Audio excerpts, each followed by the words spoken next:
Subcommittee on Government Operations will come to order, and without objection, the Chair is authorized to declare a recess at any time.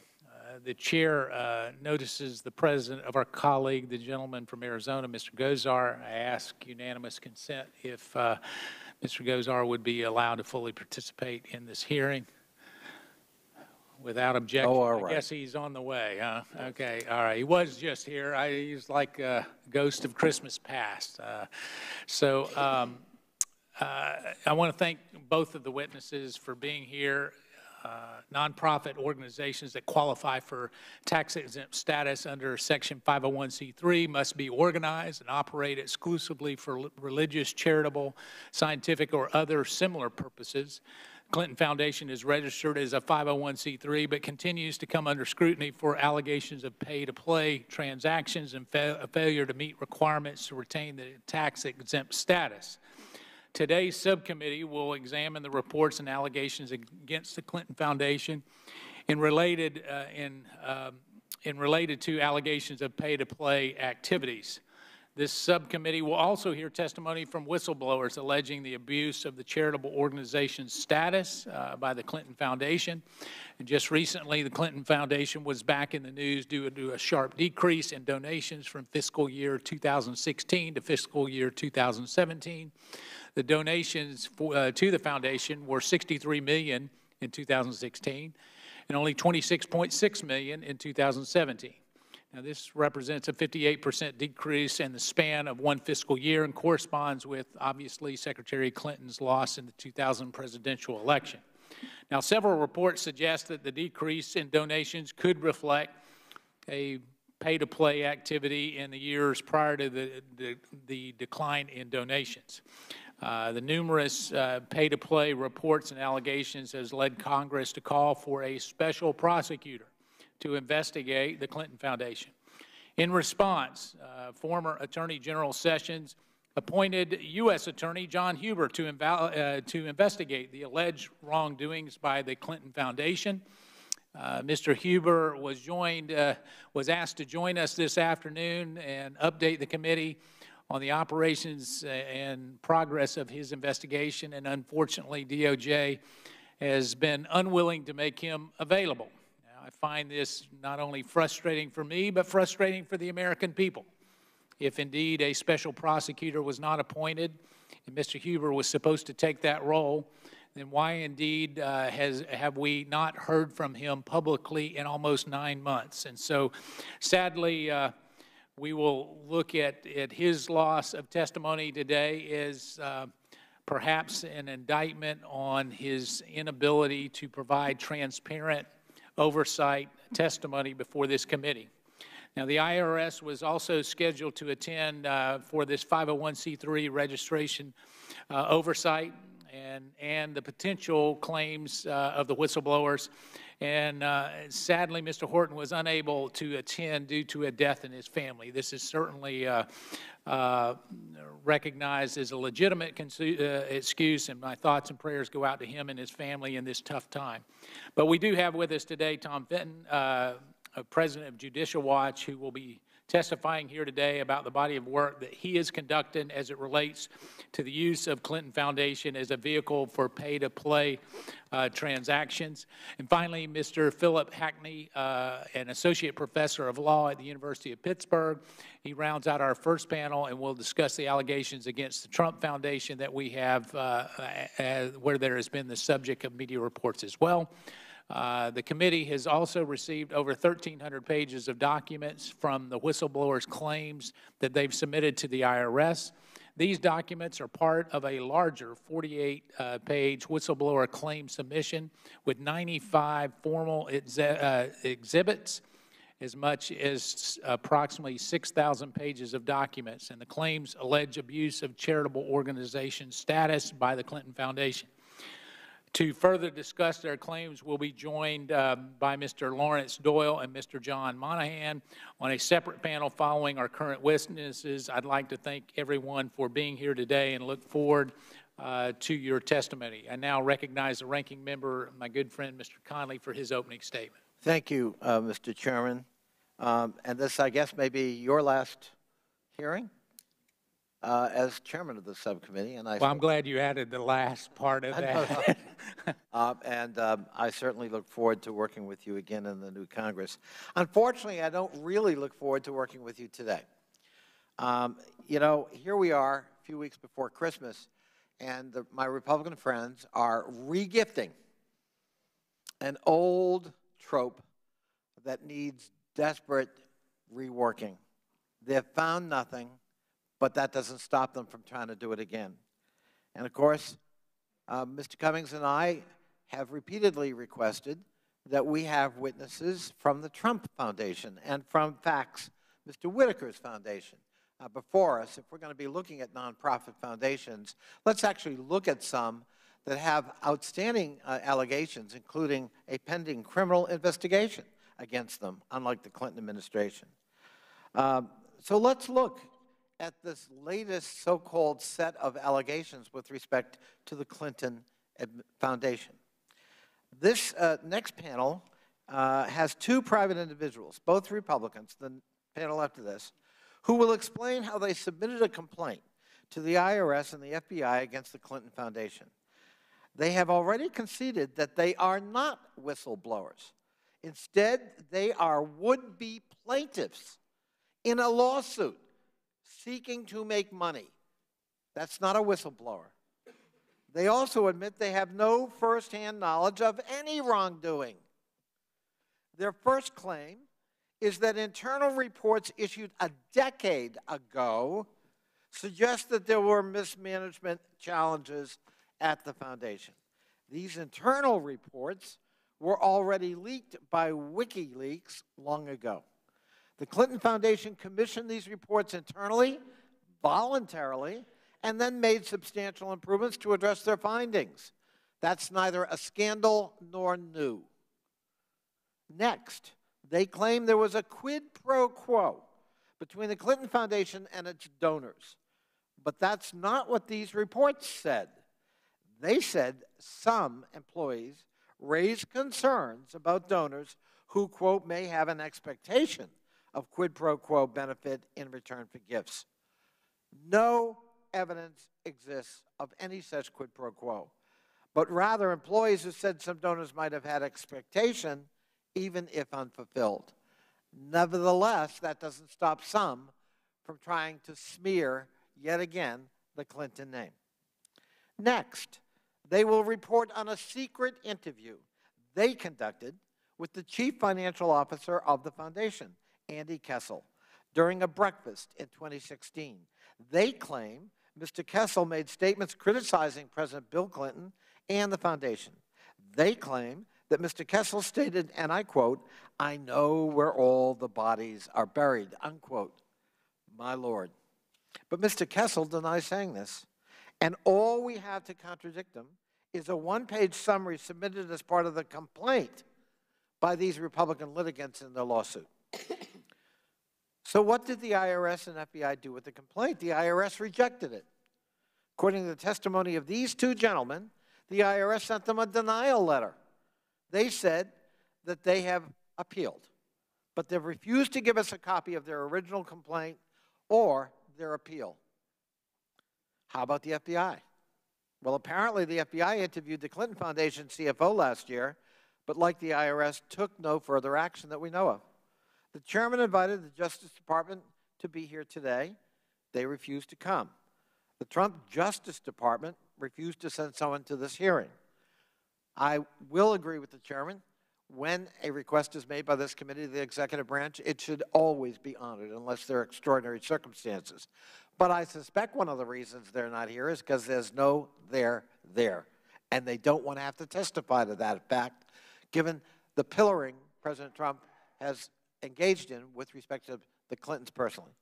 Finally, there's one last allegation, Mr. Chairman. 2 days ago, John Solomon wrote an opinion piece in The Hill, a newspaper here in The Hill, claiming that the Clinton Foundation somehow misled the IRS based on state regulatory filing errors. This was reported 2 years ago. One tax expert, Professor James Fishman, summarized the allegations then as, quote, minor infractions equivalent to reporting someone who was issued a traffic ticket for parking 15 inches from the curb instead of the statutory 12. Unfortunately, this is part of a pattern. My friends on the other side of the aisle have been making unsubstantiated claims against the foundation for years. Last year, Republicans in this committee launched a joint investigation with the Intelligence Committee with claims of explosive new evidence from a confidential informant who could demonstrate Secretary Clinton orchestrated a quid pro quo with all 9 agencies of the Committee on Foreign Investment in the United States to approve the Uranium One deal. Remember that one? And corruptly direct millions of dollars to the foundation in return. My friends withheld their secret informant from us for months. But when we finally got the opportunity to interview that informant, his claims fell apart and failed to provide any evidence for the repeated and baseless claims. Before this hearing, I sent a letter to you, Mr. Chairman, asking if you planned on inviting the Clinton Foundation to also invite the Trump Foundation and the foundation operated by Acting Attorney General Matt Whitaker. There have been serious allegations against both, including a judicial ruling saying that a case against the Trump Foundation, in fact, can go forward. But unfortunately, those requests have fallen on barren soil. Just last month, a judge ruled, as I said, in New York State, that the Attorney General could proceed with its suit against the Trump Foundation for serious allegations of, and I quote the judge, not an informant, failure to operate and manage the foundation in accordance with corporate and statutory rules and their fiduciary obligations, resulting in misuse of charitable assets and self-dealing. Then the New York Times reported that Acting Attorney General Whitaker's former organization paid more than $1.2 million in dark money from anonymous conservative donors to target and defeat Democrats in elections. Instead, we have our umpteenth hearing on the latest Clinton conspiracy theory, and of course we don't want to look at those charges. There's irony here. My friends, the Republican Majority Leader Kevin McCarthy justified the massive investigations, you will recall, into Hillary Clinton after Benghazi by touting his party's efforts to bring down her poll numbers. That was the motivation. They had 8 committees, including this one, and a select committee squandered millions of dollars and found very little. Yet now the Democrats are about to gain control. And Mr. McCarthy now says we should not investigate President Trump. That agenda, he says, would be too small. We should focus on other problems, like perhaps, once again, the Clintons. The truth is, there are very serious issues we ought to be investigating instead of this one. Chairman Meadows and Ranking Member Cummings sent a letter to the Trump administration seeking documents about their inhumane policy of separating immigrant children at the border. And I applaud you for that, Mr. Chairman, and I supported that effort. We did not get a single document. We were completely stymied. And despite our requests, no subpoenas were issued and no hearings held. Of course, it's the prerogative of the chairman of the full committee to call hearings, and he's chosen to call this one. Unfortunately, I trust, and I think most people, it looks like a last gasp at partisanship. I thank the chair. So I thank the gentleman for his opening remarks, and so I'd like to make 2 very quick clarifications for my good friend, and I mean that in all sincerity. Mr. Huber's absence here today, if there's no there, is certainly not an excuse not to be here. I think the chairman would agree with that, because if that's the benchmark that we're going to use, then all we have to do is hear from them that there's no there and no one shows up. And I don't think that that's consistent on either way. I'd also like to highlight that if indeed we're here a little bit longer, which it appears that we're willing to do, I'm certainly willing to look at all of the foundation issues. I've signed on 22 bipartisan letters for oversight, probably the most of any Republican member in that regard, because I believe that oversight done properly is what we need to do. I want to make one clarification. If we're going to look at foundations, we do need to look at all of them. And I believe that we need to start where it's $2.5 billion on the Clinton Foundation versus $19 million on the Trump Foundation. There's a big disparity there in terms of overall revenues. And yet I'm looking forward to cooperating with the new chairman not to be presumptuous on government operations, in the new Congress where we do real oversight. And so I wanted to make sure that I clarified that. So, Mr. Fenton, you are recognized for your opening statement. Before we do that, I'm going to have you stand up. Both of you stand, please, Mr. Fenton, Mr. Hackney. If you'll stand, and I'll actually ask you, I'm going to swear you in now, and then I'll read your credentials after that. How about that? If you'll raise your right hand. Do you solemnly swear to tell the truth, the whole truth, and nothing but the truth, so help you God? Please be seated. Let the record reflect that both witnesses answered in the affirmative. And so we're going to go ahead. Mr. Tom Fenton, you're the president of Judicial Watch. You are hereby recognized for 5 minutes. If you'll hit the red button. Talk button, thank you. Thank you, Chairman Matos, and thank you, Mr. Connolly, for conducting this hearing. Judicial Watch is a conservative, nonpartisan educational foundation dedicated to promoting transparency, accountability, and integrity in government politics and the law. Without a doubt, we're the most active Freedom of Information Act requester and litigator in the nation today. And it's no secret that Judicial Watch has had concerns over the years about the Clintons' ethics and respect for the rule of law. So it was with some skepticism we greeted promises by Hillary Clinton in 2008 and 2009 to conduct herself accordingly or appropriately with respect to the foundation as a condition of her being approved as Secretary of State, with some skepticism. At the time, even CNN reported that Bill Clinton's complicated business interests could present future conflicts of interest that result in unneeded headaches for the incoming commander-in-chief. And to reassure President Obama and senators from both parties, Mrs. Clinton agreed to not participate personally and substantially in any particular matter involving specific parties in which the William Clinton Foundation is a party or represents a party. And additionally, the Clintons promised that the President's speeches and business activities would undergo a State Department ethics review, and that the Clinton Foundation would disclose its donors online and agree to significant restrictions on support from foreign governments, neither of which, to be fair, it wasn't required by law, but was contingent on her being confirmed by the Senate. We obviously had zero confidence that these promises would be kept, and we began monitoring the ethics process and filed a Freedom of Information Act request in 2011 to see how that ethics process was being implemented. We were ignored for 2 years by the administration. We sued in 2013 and found something which wasn't terribly surprising to us, but still shocking, that former President Clinton gave 215 speeches and earned $48 million while his wife presided over U.S. foreign policy. Not one of those speeches was deemed a conflict of interest. That also included a consultancy with the controversial Clinton Foundation advisor Doug Band, who ran something called the Teneo Group.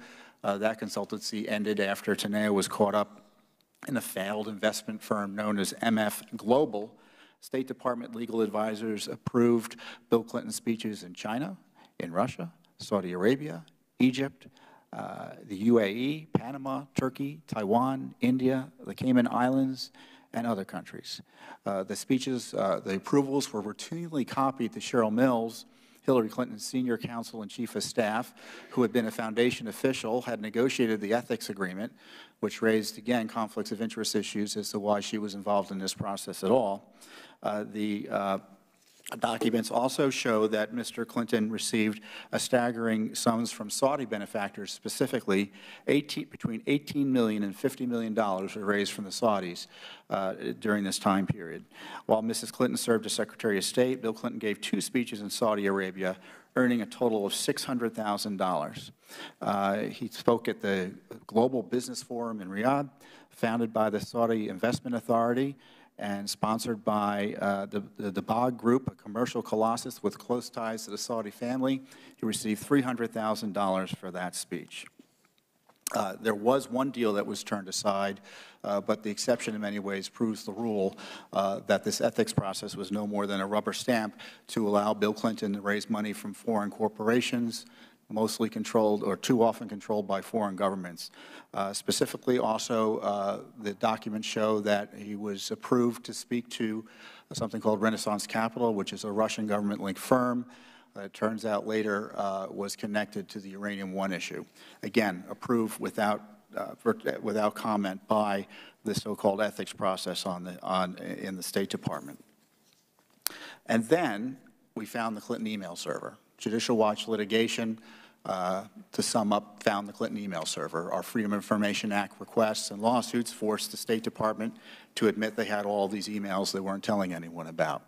And also, another employee of the State Department who was participating in this server was Yuma Abedin, who, according to testimony she gave to Judicial Watch, needed it to conduct to Clinton's personal and family business. And to be sure, documents that we uncovered later as a result of uncovering the Clinton email server show the Clinton Foundation was in regular contact with Abedin and others in the State Department to get special favors and treatment for supporters and allies of the foundation. Specifically, for instance, Gilbert Shigori, who was asked to be put in touch with the State Department substance person on Lebanon. This was by Doug Ban, the Clinton Foundation official. Ban notes that Shigori is a key guy there, Lebanon, and to us, and insists that Abedin call Ambassador Jeffrey Feltman to connect him to Shigori. Shigori is a close friend of President Clinton, a top donor to the foundation. He appears near the top of the foundation's donors list, gave between $1 and $5 million to the foundation and pledged $1 billion to the Clinton Global Initiative. I don't know if he actually spent the money. He was convicted in 2000 in Switzerland on money laundering. So you can see that the Clinton Foundation, the Clinton State Department almost immediately broke promises to President Obama and the Senate to maintain a wall of separation between the foundation and the state. We have numerous instances, it's detailed in my written testimony, of pay-to-play and favoritism for Clinton Foundation supporters with the Clinton State Department. It's so bad that the Crown Prince of Bahrain couldn't get a meeting directly with Mrs. Clinton through the State Department, so he went through the Clinton Foundation to try to get the meeting. Many have noted that it was hard to tell where the Clinton State Department ended and where the Clinton Foundation began, and this was in response to these disclosures, again, not of insider documents, but government documents that have been hidden from the American people. Then there's the Uranium One controversy. And specifically, it was a controversial 2010 Uranium One deal. There were monies that were funneled into the Clinton Foundation by Uranium One interests, specifically Mr. Frank Giestra. And these monies were hidden from the American people. The foundation promised to disclose these monies in, as I said, this earlier agreement. $31.3 million was given to, for instance, the foundation beginning in January 2008, or around the year 2008. We have the new documents, the document of the Renaissance Capital, $500,000, which is just the tip of the iceberg. And since then, both the New York Times has reported that Uranium One's chairman used his family's foundation to make 4 donations totaling $2.35 million to the Clinton operation. And of course, as I said, none of this was disclosed. And shortly after the Russians announced their intention to acquire the stake in Uranium One, Mr. Clinton received that $500,000 speaking fee from the Renaissance Capital organization. So we're asking for documents for Uranium One. We're getting the proverbial hand to the face from the administration on this. It's unfortunate that even the Trump administration doesn't want to divulge the full truth about this. But there is enough evidence to warrant serious investigations of the Clinton Foundation. And there is evidence that, in addition to this, that the Clinton Foundation investigations that may have been taking place during the Obama administration were suppressed by the Justice Department. So frankly, it's no surprise the Justice Department isn't here today. So I look forward to your questions. Thank you, Mr. Fitton. Mr. Hackney, you're recognized, and so I didn't say this, and I should have. If you will try to keep your oral testimony to 5 minutes, we'll be a little bit generous with you as well. And you're now recognized. Thank you, Mr. Chairman Meadows, Ranking Member Connolly, and members of the subcommittee. Thank you for inviting me here today to talk about a subject that is near and dear to my heart, nonprofit oversight. My name is Philip Hackney, and I'm a professor of law at the University of Pittsburgh. I study, write, teach and speak about tax law and specialize in nonprofit organizations, and particularly with tax-exempt organizations. Though I am a professor, I worked for 5 years at the Office of the Chief Counsel of the IRS, looking over the tax-exempt sector. So I bring a wealth of experience. We wrote regulations, oversaw the policy of the IRS, and it was a very important time of my life, and I enjoyed the time working with that office. I additionally, before that, worked for Baker Botts, LLP, as a corporate attorney for 3 years, doing securities work and investigations into accounting irregularities. Now, I don't have much time. I've got 5 minutes. So let me cut to the chase. This is about oversight of nonprofit organizations.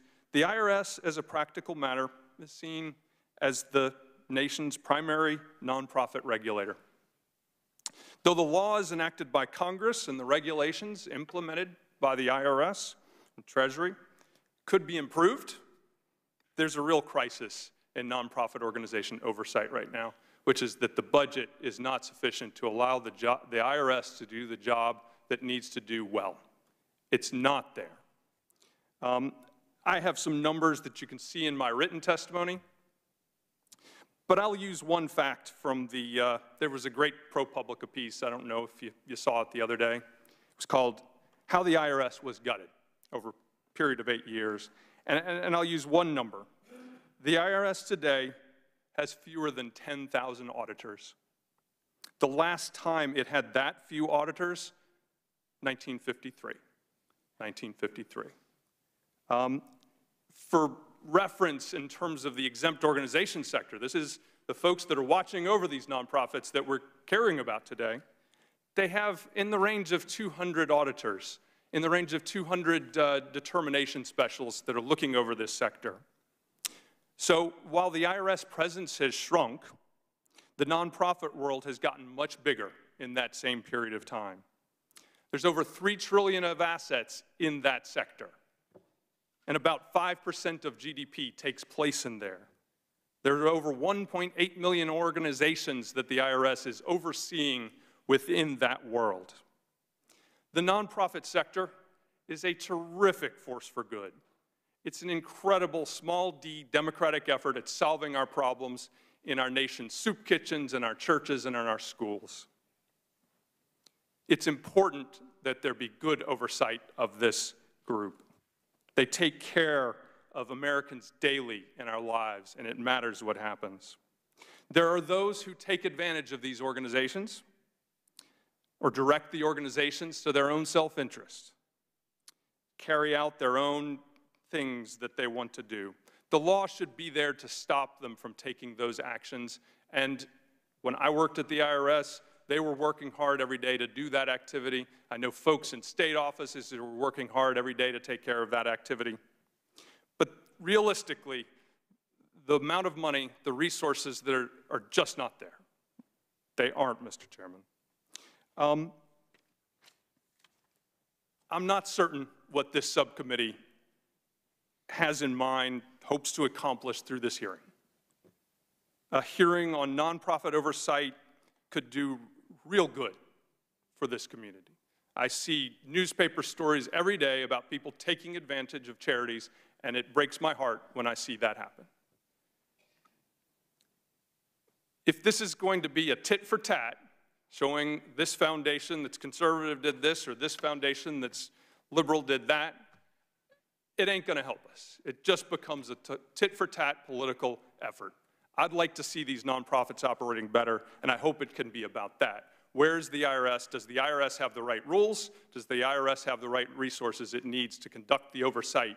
You're conducting the oversight over the folks who are conducting the oversight, and I don't think those folks have the resources they need, and there probably are things we could do about the laws as well. Almost at the end of my time. Let's talk about what role the IRS plays in nonprofits oversight and how we can improve that in function to ideally raise up our nonprofit sector and build confidence in American taxpayers that laws are evenly enforced every day. I'm worried that we have a real crisis on our hands with that nonprofit oversight, not as a matter of bias, but it was a matter of just not having the resources to get the job done. They work hard every day, but they can't do everything. We're asking too much of them right now. They need more. Thank you very much, and I'm happy to take questions.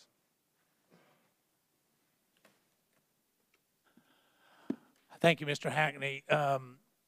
So you were at the IRS, you were over the 501c3 through 20, whatever the numbers are, section? Is that yes, Mr. Chairman. I worked there from 2006 to 2011, and I was a senior technician reviewer towards the end, and wrote regulations into supporting organizations and dealt with, Here in D.C.?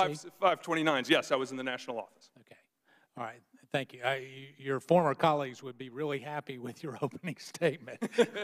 The chair recognizes the gentleman from Georgia, the vice chair of the Subcommittee on Government Operations, Mr. Heiss. Thank you very much, Mr. Chairman.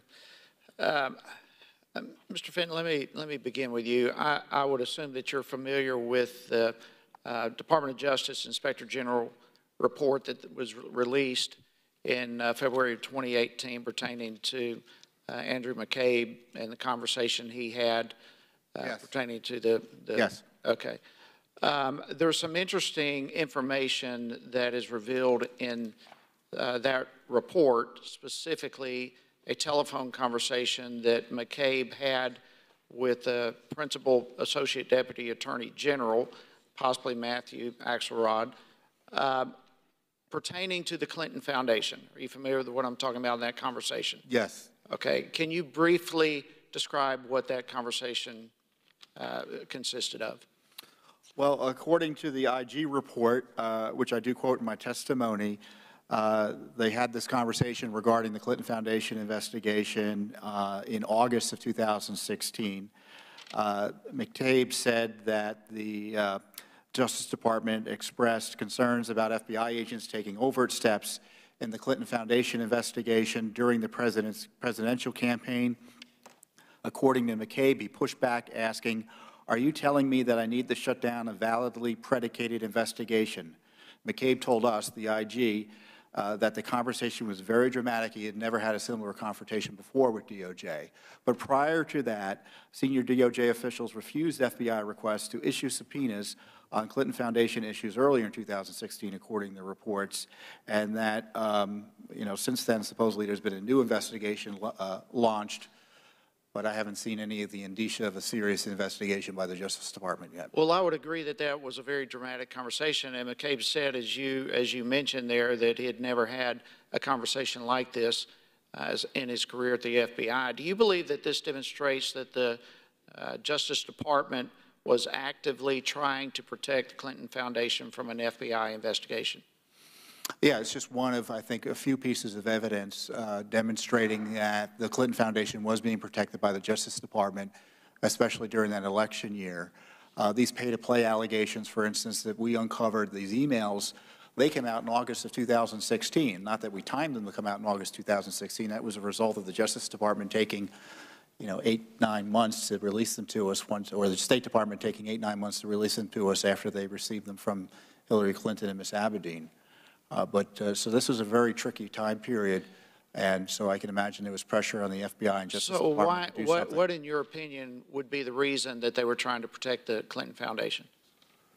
Well, the Justice Department at the time was working with the Clinton campaign to target President Trump. They were targeting President Trump. One of the key folks involved in that was Peter Strzok, who's had a demonstrated bias as an FBI official against Mr. Trump and for Mrs. Clinton. The irony of the McCabe situation is that McCabe is accused of leaking in pushback to the Justice Department, saying that we are investigating Hillary Clinton, which happened to be accurate, but was not something he was supposed to be telling the newspapers. That's why he allegedly lied about leaking to it. Would you say, McCabe, there were some in the FBI who wanted to do this. Would you say it's somewhat, at least causes some red flags for the Justice Department? It sounds, what you're alleging is that they were actively involved in trying to influence the election. Oh, it sure does. I think this is an area that needs to be explored. I wish it had been explored by this Congress. It wasn't sufficiently I know there was pushback from the DOJ, and I know there's all sorts of concerns about foreign interference in our elections, but when you have bureaucracies like the DOJ putting their thumbs on the scales, it's something that both parties ought to be concerned about because, you know, one day the shoe will be on the other foot, politically speaking, and we just want to be able to restrain the agencies from being their own arm of branch of government. So this may be another way of asking a similar question, at least a similar train of thought. Why would the Justice Department try to pressure the FBI to stop a perfectly valid investigation?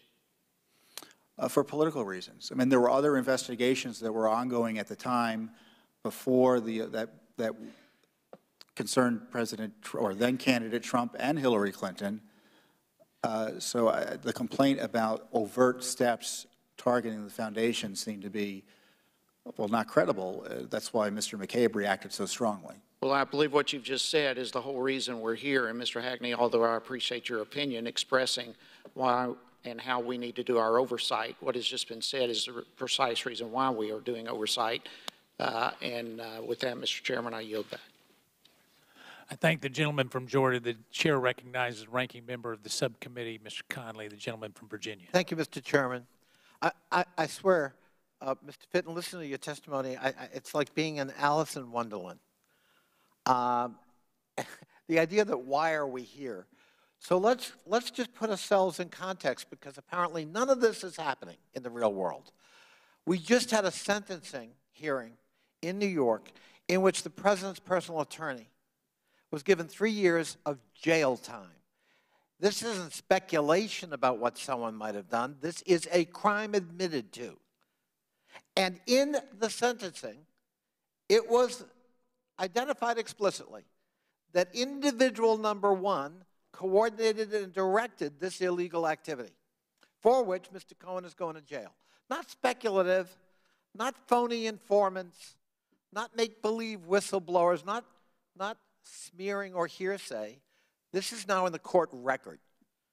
You just made light, you almost dismissed, well, Russian interference in our election. That's a pretty big thing.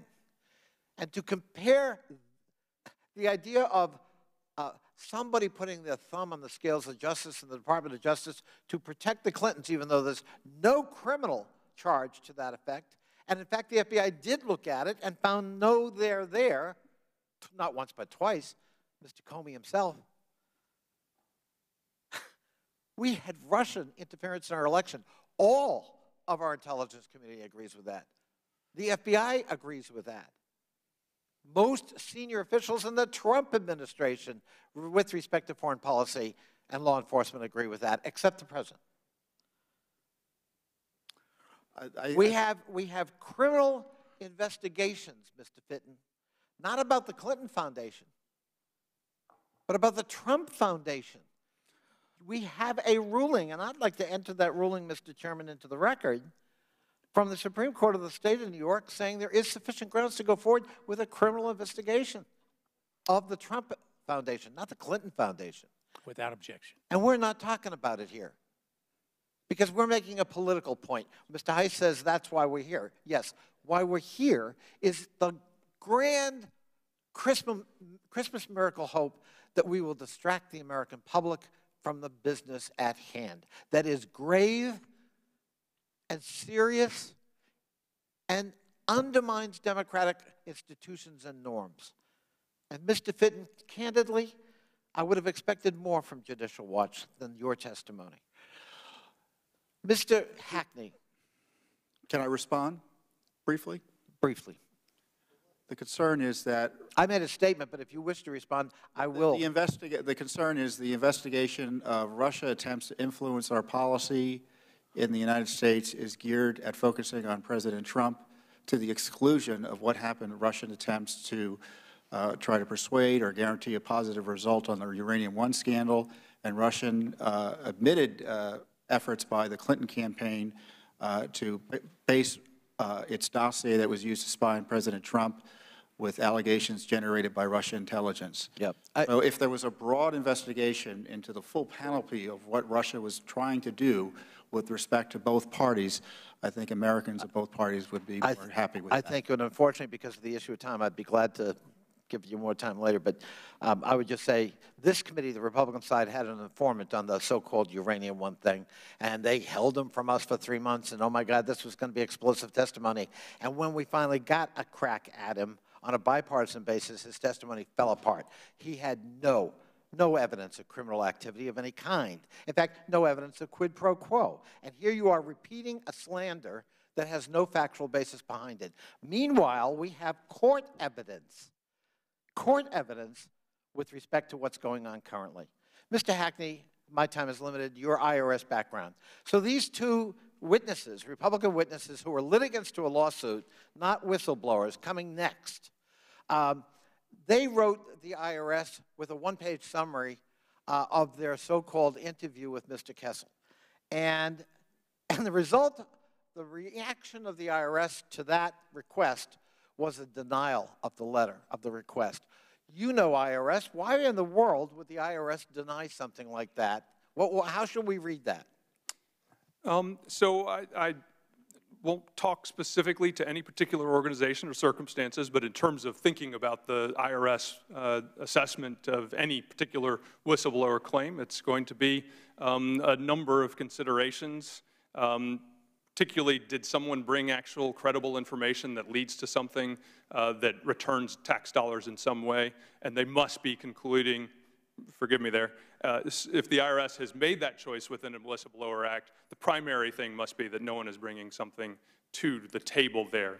And I do want to note, I just wanted to say to Vice Chair Heiss, I agree fully that this committee has an important role in oversight. So, and Mr. Chairman, just a unanimous consent request. Thank the chair. Thank you both for testifying. I'd like to enter into the record our correspondence, Mr. Chairman.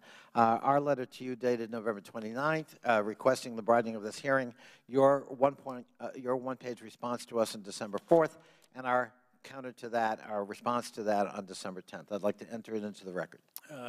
Without objection. I don't know that I've seen the December 10th letter, but I'm sure I will.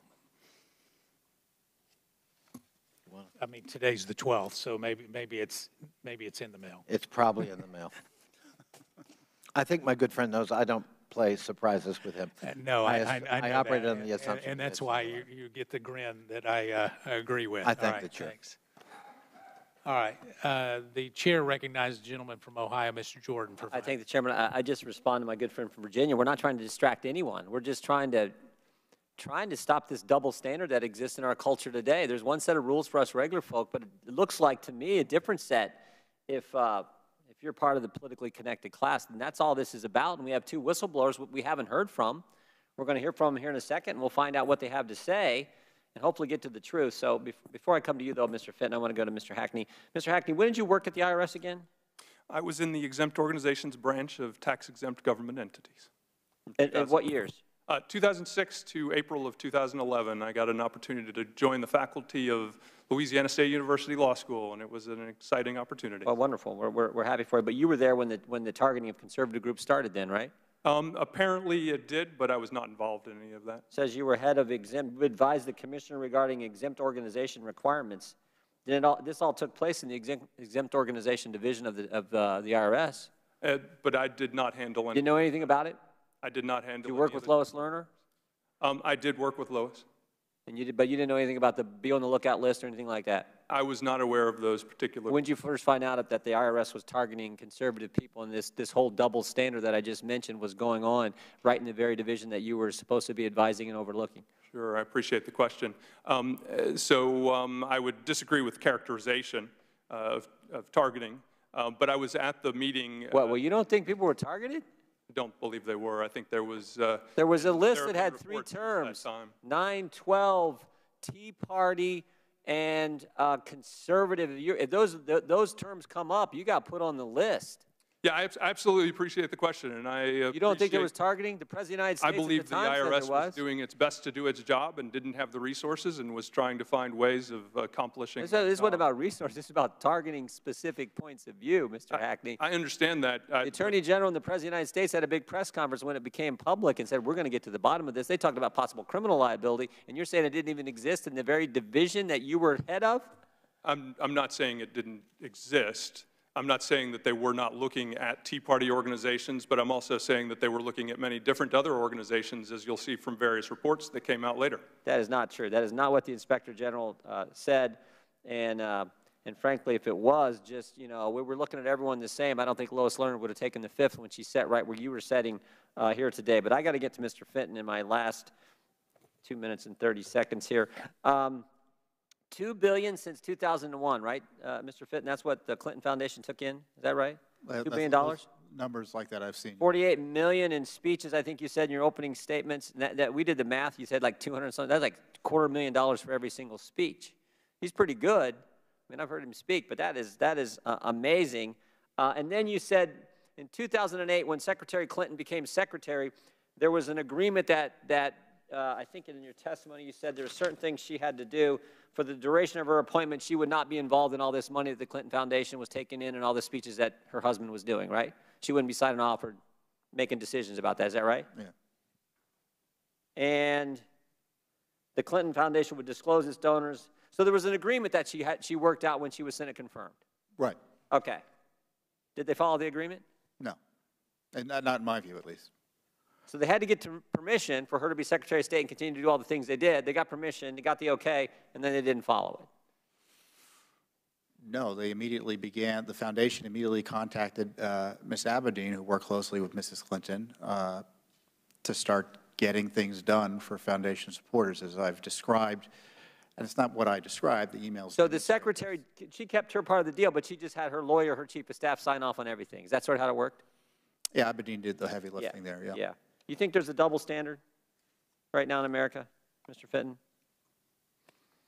Oh, yeah, Mrs. Clinton's being protected by, and was protected, and frankly still is being protected from the consequences of her behavior at the State Department and subsequently. My colleague from Virginia talked about some things that have happened recently with Mr. Cohen, but I think it's interesting. I don't remember anyone associated, during the Clinton investigation, I don't remember anyone associated with the Clinton investigation. Well, first of all, they didn't even call it an investigation. Remember what they were told to call it? Matter. Yeah, we're supposed to call it a matter, right? It was obviously an investigation, but was told to be called a matter. I don't remember Cheryl Mills getting her door kicked in at 5 in the morning and having everything confiscated. I don't remember that at all. In fact, she worked out a deal ahead of time, got immunity before she even turned over any of her records or communications. Is that right? Yeah, I'd like to, I would just love the committees or someone to investigate. We're doing it separately at Judicial Watch, but to find out whether or not, as report suggests, the Foundation investigation the FBI was conducting in 2016 was actively suppressed by the Justice Department and curtailed. Public reports are that FBI agents were only able to read newspaper articles as part of their investigation. They were denied subpoenas and other basic tools available to them. Yeah. And when you compare and contrast the special counsel investigation into President Trump and his associates, that's what a real investigation looks like, yeah. Abuses aside. We haven't had anything comparable even during the Clinton email issue. Yeah. Certainly this is tied to the Clinton email issue. Mr. Chairman, I know I'm a little over time, but if I could real quick, I didn't expect to spend as much time on Mr. Hackney denying that there was targeting at the IRS. But you're, I think, exactly right. I've never seen this happen, Mr. Fitton, where the director of the FBI is fired, the deputy director is fired, the chief legal counsel is demoted, then leaves, FBI counsel Lisa Page is demoted, then leaves, and Peter Strzok, deputy head of counterintelligence at the FBI, is demoted and then fired. I've never seen that happen. But what's interesting, those are the same people who ran the Clinton investigation and started and launched the Russian investigation. Never seen that happen in any other federal agency, even as bad as the IRS was. They only had a couple people, and none of them got fired. They just left. They're still getting a pension. So I've never seen anything like that. And the other thing that always strikes me as sort of interesting, and I'll close with this if I could, Mr. Chairman, is the names they gave the investigations, right? The Clinton investigation was the mid-year exam. But the investigation into possible coordination between the Trump campaign and Russia was Crossfire Hurricane. I like that. Just the name suggests a completely different approach and a completely different standard in how they're going to run the investigation. With that, I'd yield back, Mr. Chairman. I thank the gentleman. The chair recognizes a gentlewoman from New York for a very generous 5 minutes. Thank you, Mr. Chairman, and I thank both panelists and my colleagues for being here. The Clinton Foundation is located in the district that I'm privileged to represent, so I've been able to attend many of their functions, conferences, to see firsthand some of the outstanding work that they are doing in New York and in my district. The foundation has supported physical education programs in 149 schools. Projects are underway to restore New York's harbor, provide free job training for homeless female veterans, and help hundreds of high school seniors prepare for graduation and college. And I have a whole list of things I would like to ask unanimous consent to put in the record their activities, Mr. Chairman, in my district in New York and across the country. Without objection. Now, I find it very ironic in this hearing today that the Republicans are targeting the Clinton Foundation, which is headed by two people who are out of office, who are not in government, yet there are other foundations where people are in government in very high positions, the Trump Foundation, the Whitaker Foundation, that they are not investigating. So I would suggest that we should be also investigating those foundations. So, Professor Hackney, I'd like to ask you about some of the allegations concerning the Whitaker Foundation, now the acting Attorney General. Before arriving at the Justice Department, he was the president and executive director of the Foundation for Accountability and Civic Trust, FACT. His charity was supposed to be focused on promoting ethics and transparency, and thus they had a tax-exempt status. But last month, the New York Times reported that FACT was paid more than $1.2 million in so-called dark money from undisclosed conservative donors. So, Professor Hackney, can you describe and explain dark money? What is it? And are there any concerns about when dark money is used to fund nonprofits like this one? Absolutely. Dark money is a name given to money that comes into nonprofit organizations that are tax exempt, but nobody can see, at least the public can't see this money. Particular dark money organizations are social welfare organizations. These are advocacy organizations. They carry out work that often can take the look of politics, but maybe stay away from moving into FEC. As a result of not engaging in electoral activity where they'd have to disclose under campaign finance law, this money comes into a C4, C5, C6, labor unions, business leagues, and social welfare organizations. And in the past, the IRS at least knew, because there was a disclosure on Schedule B. The IRS recently removed that, so not even the IRS knows. This means that we don't know who's funding particular advocacy work that is moving towards elect particular candidates. It's dark. Okay, well, we have legislation which we hope to pass as our first bill when we take over in January, which would disclose where this money is coming from. And that's not all. Last month, Mr. Whitaker released his financial disclosure form that showed that he received $900,000 over that from his foundation in 2016 and 2017. That's over $500,000 a year. Are you aware of what he did to deserve that kind of salary, Mr. Hackney? I'm not going to speak to any particular organization, as I indicated. Well, then are there regulations that govern how much in salary? With a 501c3, the organization must pay a reasonable salary. In order to determine what a reasonable salary is, you're supposed to go and look at what other people in a like spot are paying.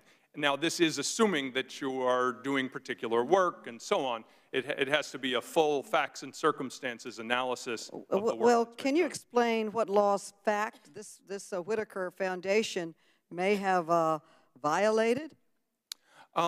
Again, not going to talk specifically to FACT in particular. One interesting aspect you had mentioned, there was a fund that came through. And I think it's worth mentioning donor-advised funds here. Donor-advised funds are accounts that individuals are able to set up with places like Fidelity and community foundations in the area. They're able to take an immediate deduction, but money doesn't necessarily flow to charitable purposes right away. The interesting thing with a donor-advised fund is that it is a public charity, and it can be used to make a charity that would otherwise be a private foundation into a public charity. I would love to have an opportunity to talk about that. That was an element of the private foundation regs. When an organization has one person that's donated a lot of money to them, we put them into private foundations instead, and they have restrictive rules that apply to them. This donor-advised fund move allows organizations to avert these private foundation rules. Well, I think we should change that with law, too. Now, also, it showed that the FAC paid at least $500,000 to a Republican research firm known as America Rising. And according to its website, the mission of this organization is, quote, to help its clients defeat Democrats, end quote. Aren't 5013Cs supposed to be nonpartisan? So I'll talk to that. There are two major rules that come in 501c3s. One, no electoral activity. You go out and say, elect Ms. Maloney or elect Chairman Meadows, you'll lose your exemption, technically. You also have limitations on lobbying. What often happens in this space, and it gets confusing, is there's a concept of education. If you're doing it in the context of a school, fine. If it's moving into another space, you can get into difficult spaces, and it's a very hard area for my time is coming to an end, but this website, and I find this very disturbing, says that they gauge, this is in the website, you can go look it up today, quote, the relentless pursuit of original and effective hits against Democrats, end quote. This does not sound like a nonpartisan 5013C to me. It sounds like a political operative. I personally think that this should be investigated. And do you believe, Professor, that further investigation into FACT and its tax-exempt status is warranted, and how they were spending their money and why they were spending their money? Professor, and I don't want to speak specifically to her time has expired. You can answer but that. let me just say that the Republicans have refused to investigate current officials and current people who have these not-for-profits, and they are obsessed with continuing to investigate the Clintons many years after they have been in office. And, and I think we should have investigations on these other two foundations, their tax-exempt status. The status. gentlewoman's time has expired, and the Thank you, Mr. chair Chairman. has been extremely gracious with both sides, and so I'm going to recommend that we stay with our 5-minute timeline, starting with you, the gentleman from Iowa, Mr. Blum, for 5 minutes. Thank you, Chairman Meadows. Thank you to our panelists for being here today. Quid pro quo. I had to look it up. It's Latin for something for something. A favor granted in return for something. In 2016, the Clinton Foundation received a $28 million donation from Morocco's King Mohammed. And shortly thereafter, Secretary of State Clinton relaxed U.S. foreign aid restrictions on Morocco. Mr. Fitton, was that a quid pro quo? Was that just a coincidence? That's the matter that needs to be investigated. The foundation, the Clinton Foundation, and its associated, the Global Initiative, was able to raise tons of money during Mrs. Clinton's tenure as Secretary of State. And some of that was purely charitable, there's no doubt. It was purely charitable activities the foundation engaged in, as Congressman Maloney highlighted. But when you have these foreign governments making massive donations to the foundation and major corporations making massive foundations to the foundation, sometimes of which were out of line with other charitable activities, I think it's a fair question to ask what were they expecting in return, and was it a charitable enterprise, or were they just buying insurance? Now that may, or just making sure that they would get a better hearing over certain policies. But Does it mean anything happened illegally? I don't know, but no one's asking the question. Laureate University, $17.6 million to President Clinton while Hillary Clinton was Secretary of State to be the honorary chancellor. I did not know that paid so well. The founder at that university has another organization called International Youth Foundation that received $40 million in grants while Secretary Clinton was in office. After she left office, the grants went from $40 million to a little over $3 million. Is that a coincidence, you think, Mr. Fenton?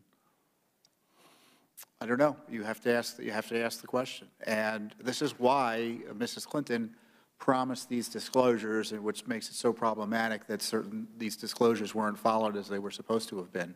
A Ukrainian. We asked the State Department, give us the agreement. What did Mr. Clinton agree to do in exchange for that enormous amount of money?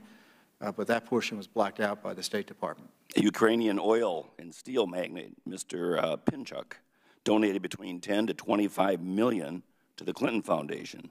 In return, he was offered priority access to the State Department. Mr. Fenton, would you say it's quid pro quo? It certainly seems that way. And then lastly, and I know your organization has done some work on this, Mr. Fenton, the Uranium One deal. Those interests involved in that deal contributed more than $140 million to the Clinton Foundation. Mr. Fenton, could you fill this organization in on what happened in return for that $140 million in contributions? Well, the State Department, in addition to other agencies, approved the goal of those entities, which was to get this stake in Uranium One. And again, the FBI was looking into it, and the allegation is the FBI investigation was curtailed and silenced, or at least aspects of it were silenced from public disclosure to protect the Clintons and the Obama administration generally from controversy on this. And again, another area for investigation. In your opinion, how would that happen? How would it be silenced? How would it be curtailed? How could that happen? You don't pursue certain leads. You undercharge. In the case of the Uranium One, I think the allegations were that some folks were being charged and a lot of issues were being left out of the documents or the charging documents or the cases that would have embarrassed some. Whether all of that is true or not, I don't know, because the Justice Department isn't giving us the documents. Thank you, Mr. Chairman, and I have 33 seconds left. Let the record reflect. In Iowa, we have a saying: if it looks like a pig, if it sounds like a pig, and if it smells like a pig, it's probably a pig. And I think, based on what I read today, something smells here. I yield back my time. I thank the gentleman from Iowa. The chair recognizes the gentlewoman from the District of Columbia, Ms. Eleanor Holmes Norton. Thank you, Mr. Chairman. I just want to establish what the standard should be. We understand here we had a president of the United States on the one hand and a Secretary of State on the other. It was a unique situation. So the absence of a standard is pretty clear. So we got to look at the modus operandi for the foundation itself, because there were bound to be instances in which a foundation would look as though it was receiving some favoritism. And that's what happens, I suppose, when you have two very prominent people operating at this high corridor. So I thought I'd look at internal reviews by the Clinton Foundation. Now, these were voluntary reviews, and that's what interested me. Apparently, the foundation noted some issues that there weren't as many governing board meetings as there should be.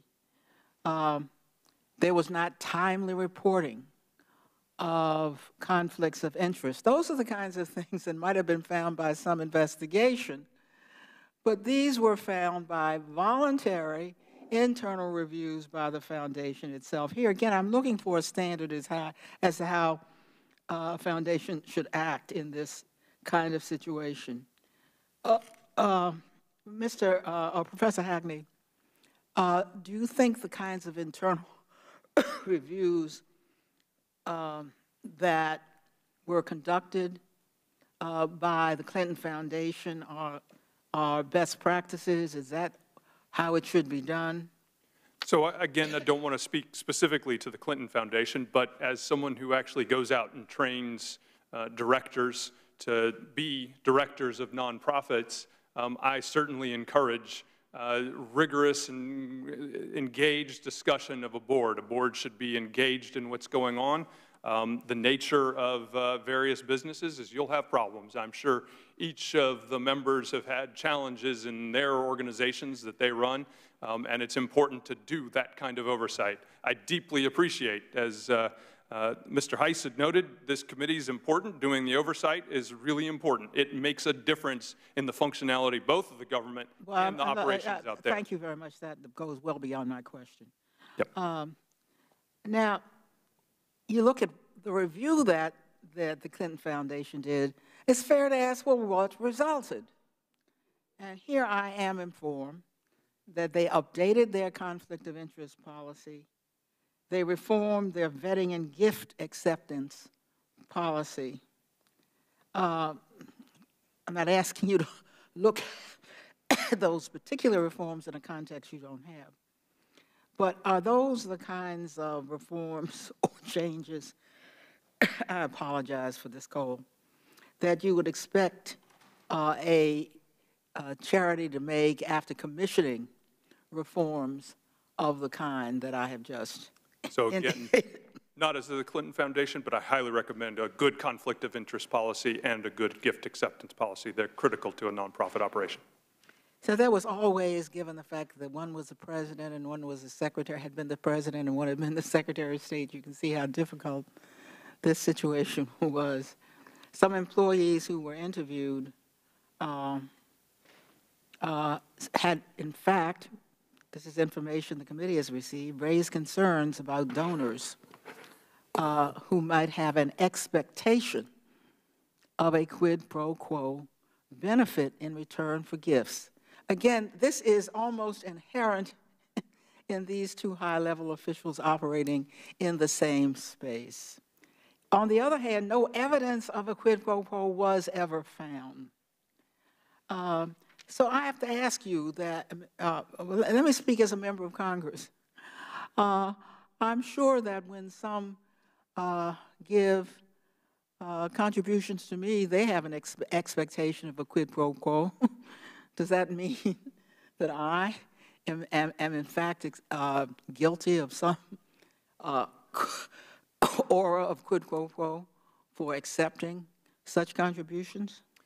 So again, as to nonprofits, watching out for people wanting things from you in return is a big part of what you have to worry about in the basic nonprofit, and it becomes much more extreme as you have individuals who have additional power involved. It's a critical question they all have to ask. And it is, and I can see the space in which these two were operating, Clinton and the Clinton Foundation and the Secretary of State. Mr. Chairman, could I note for the record that the Clinton Foundation has received ratings, 4 out of 4 stars from Charity Navigator, platinum rating from GodStar, an A rating from Charity Watch, and accreditation from the Better Business Bureau for meeting all 20 of its standards of governance, effectiveness, financing, and fundraising. Thank you very much. I thank the gentlewoman. The chair recognizes the gentleman from Arizona, Mr. Gozar, for 5 minutes. Thank you, Mr. Chairman.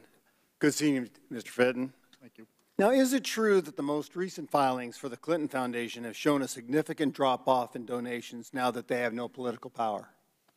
I haven't seen the filings themselves, but there's been reports that there's been a 62% drop-off in donations. So Sidney Blumenthal, a known political operative, was retained by the Clinton Foundation, correct? Yes, I recall he was getting paid at $10,000 a month by the Clinton Foundation. So now, while he was getting a rather large paycheck from the Clinton Foundation, he was also in Libya serving as then Secretary Clinton's unofficial advisor, correct?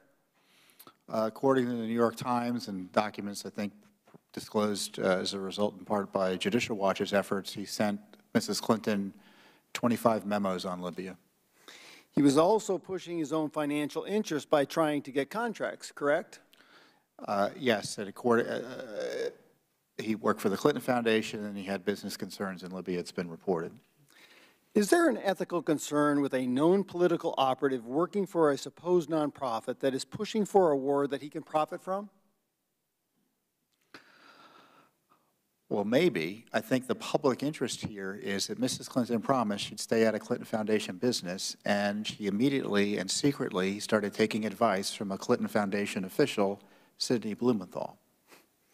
Now, as we turn this body over to the opposition party here and they launch fake investigations into foreign influence, I would like to take some time to ask the panel about real foreign influence, because I know they're not going to.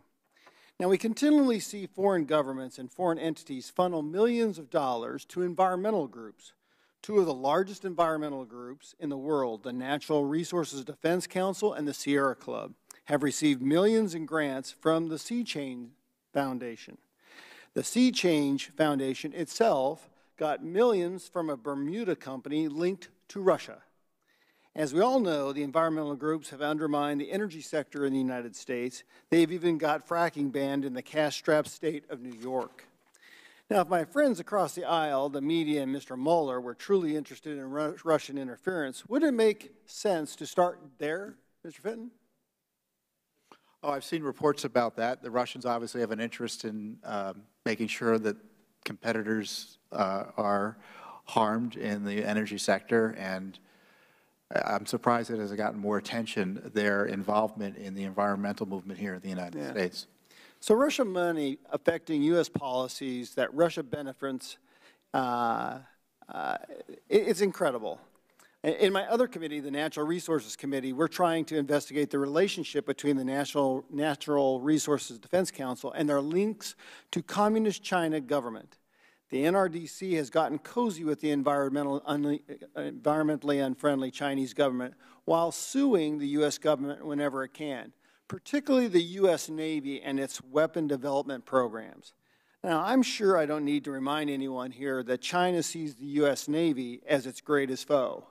Mr. Fitton, should a nonprofit be made to register as a foreign agent if it is taking funds and orders from a foreign government that is trying to harm U.S. national and energy security? Maybe. One of the things I noted about the Clinton Foundation activities is that Doug Bann and others were always advocating on behalf of foreign nationals, which raised an issue of the Foreign Agents Registration Act as well. But certainly if my understanding of the law is that there would be registration requirements potentially if you're essentially taking orders from a foreign government and beholden to them financially. Now, nonprofits like the Open Society Foundations have been giving billions from wealthy benefactors. Is that correct? Yes. Okay. Now, while there's nothing wrong with someone giving their money to an organization like Open Society, there is a problem when the federal government doles out millions of dollars in grants to these organizations. For instance, the National Immigration Law Center received hundreds of thousands of dollars in grants from the federal government and over $1 million from the Open Society Foundation while working against U.S. interest. Does it make sense to dole out taxpayer funds to groups that not only look to erode U.S. sovereignty, but are against official U.S. positions, Mr. Fenton? Well, I think it's controversial. I think what also would be controversial is that the Soros operation and Mr. Soros' foundations, I think, is going to spend about $1 billion this year. As you point out, mostly of his own money is subsidized in part by U.S. tax dollars. And he's a controversial figure in terms of his policy outlooks. And I question why it is tax dollars are supporting him. It's definitely. One last comment, Mr. Chairman. You know, when we start looking at nonprofits, I actually was part of a nonprofit, and you rated about how much of your dollar goes to the mission statement of what you detail. So for example, a good nonprofit, 97 cents of every dollar goes to that mission statement. And listening to Mr. Hackney, I now notice that the Clinton Foundation was very top-heavy with a lot of employees, a lot of exorbitant travel, and not really a dollar-wise penny spent. Thank you. Thank the gentleman. Chair recognizes Ms. Watson-Coleman for 5 minutes. Thank you, Mr. Chairman. Thank you, gentlemen, for being here today. Mr. Fitton, let me ask you something very quickly. Before your position with Judicial Watch, what were your various jobs? I work for other conservative nonprofits, Accuracy and Media. Have you ever worked for government? Government? No. Well, back when I was a kid, I worked for the town, but Have you ever worked for a Republican elected official? No. Thank you. I always worked in the nonprofit sector. Thank you.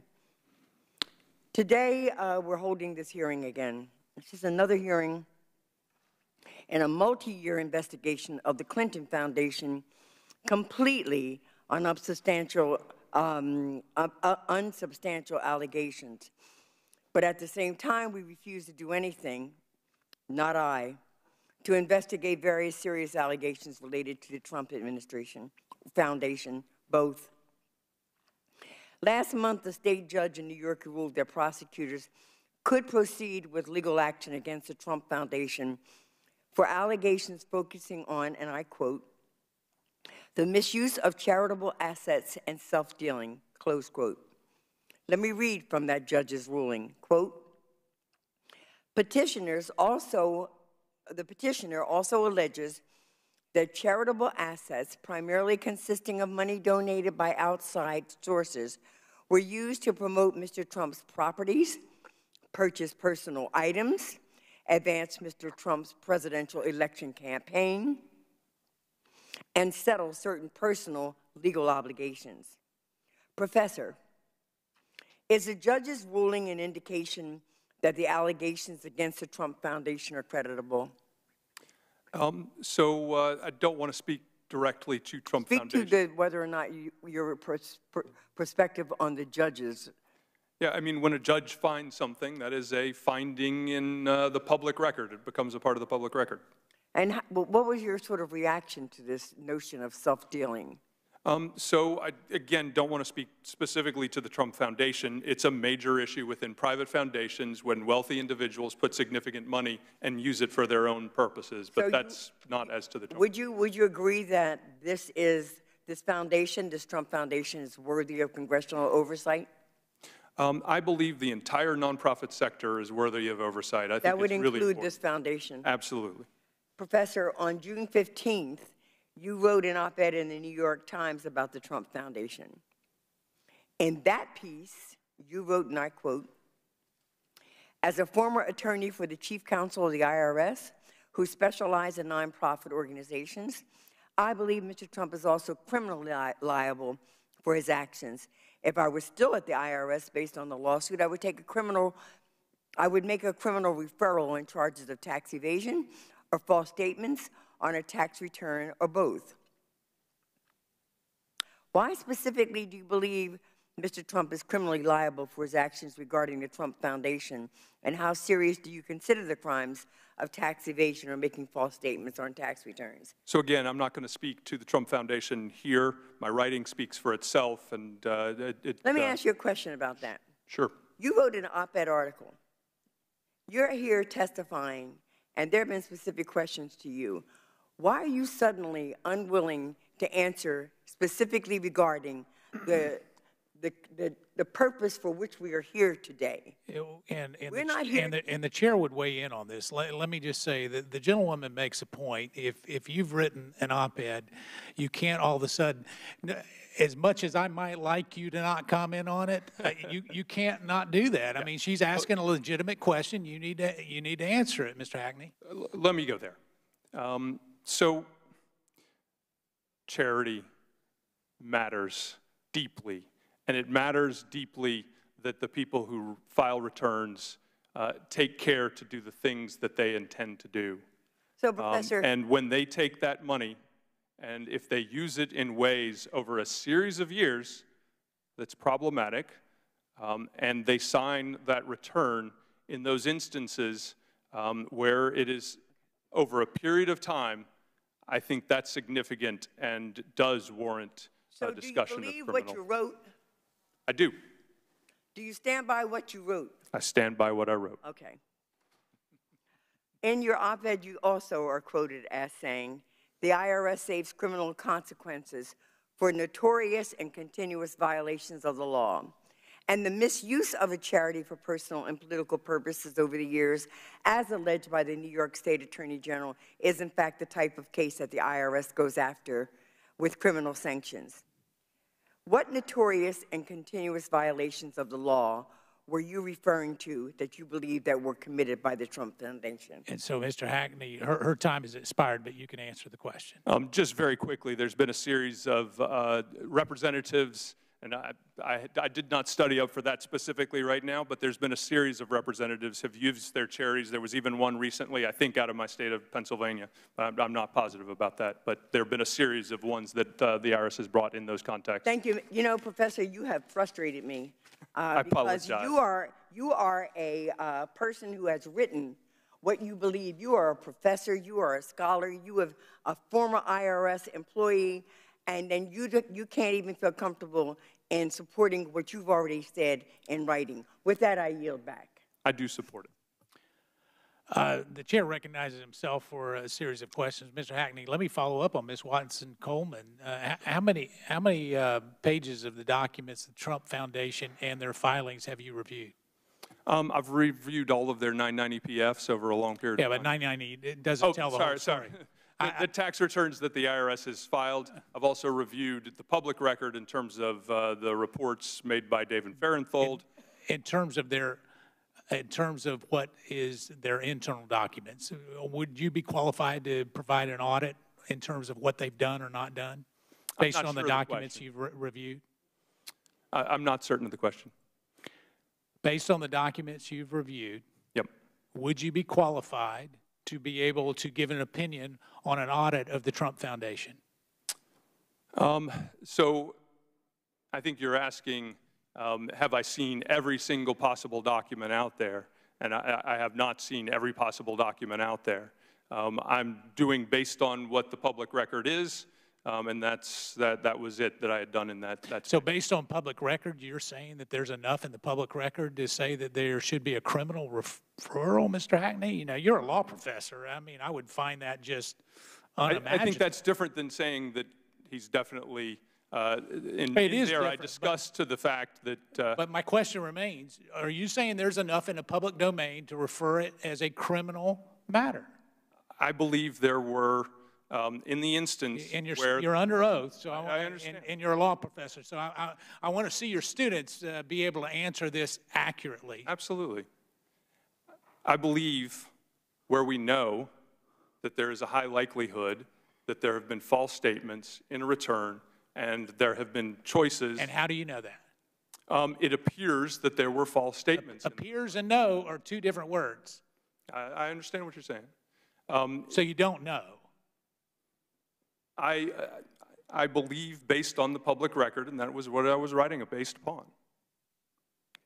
So based on a public record, you think there's enough for a criminal referral? I believe that in that report that there was enough to show possible problems there. But again, I don't want to go into that, and I did not prepare to talk to specific facts. This hearing was called at the last minute.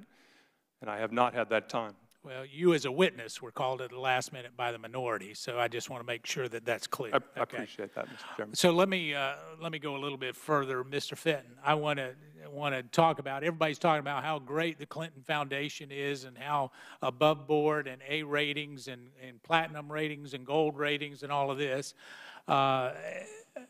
There is a report from November 10th of 2008, which is an internal audit. It actually comes from an internal audit that has a conclusion. It says, the challenges and deficiencies plaguing the foundation cannot be overstated.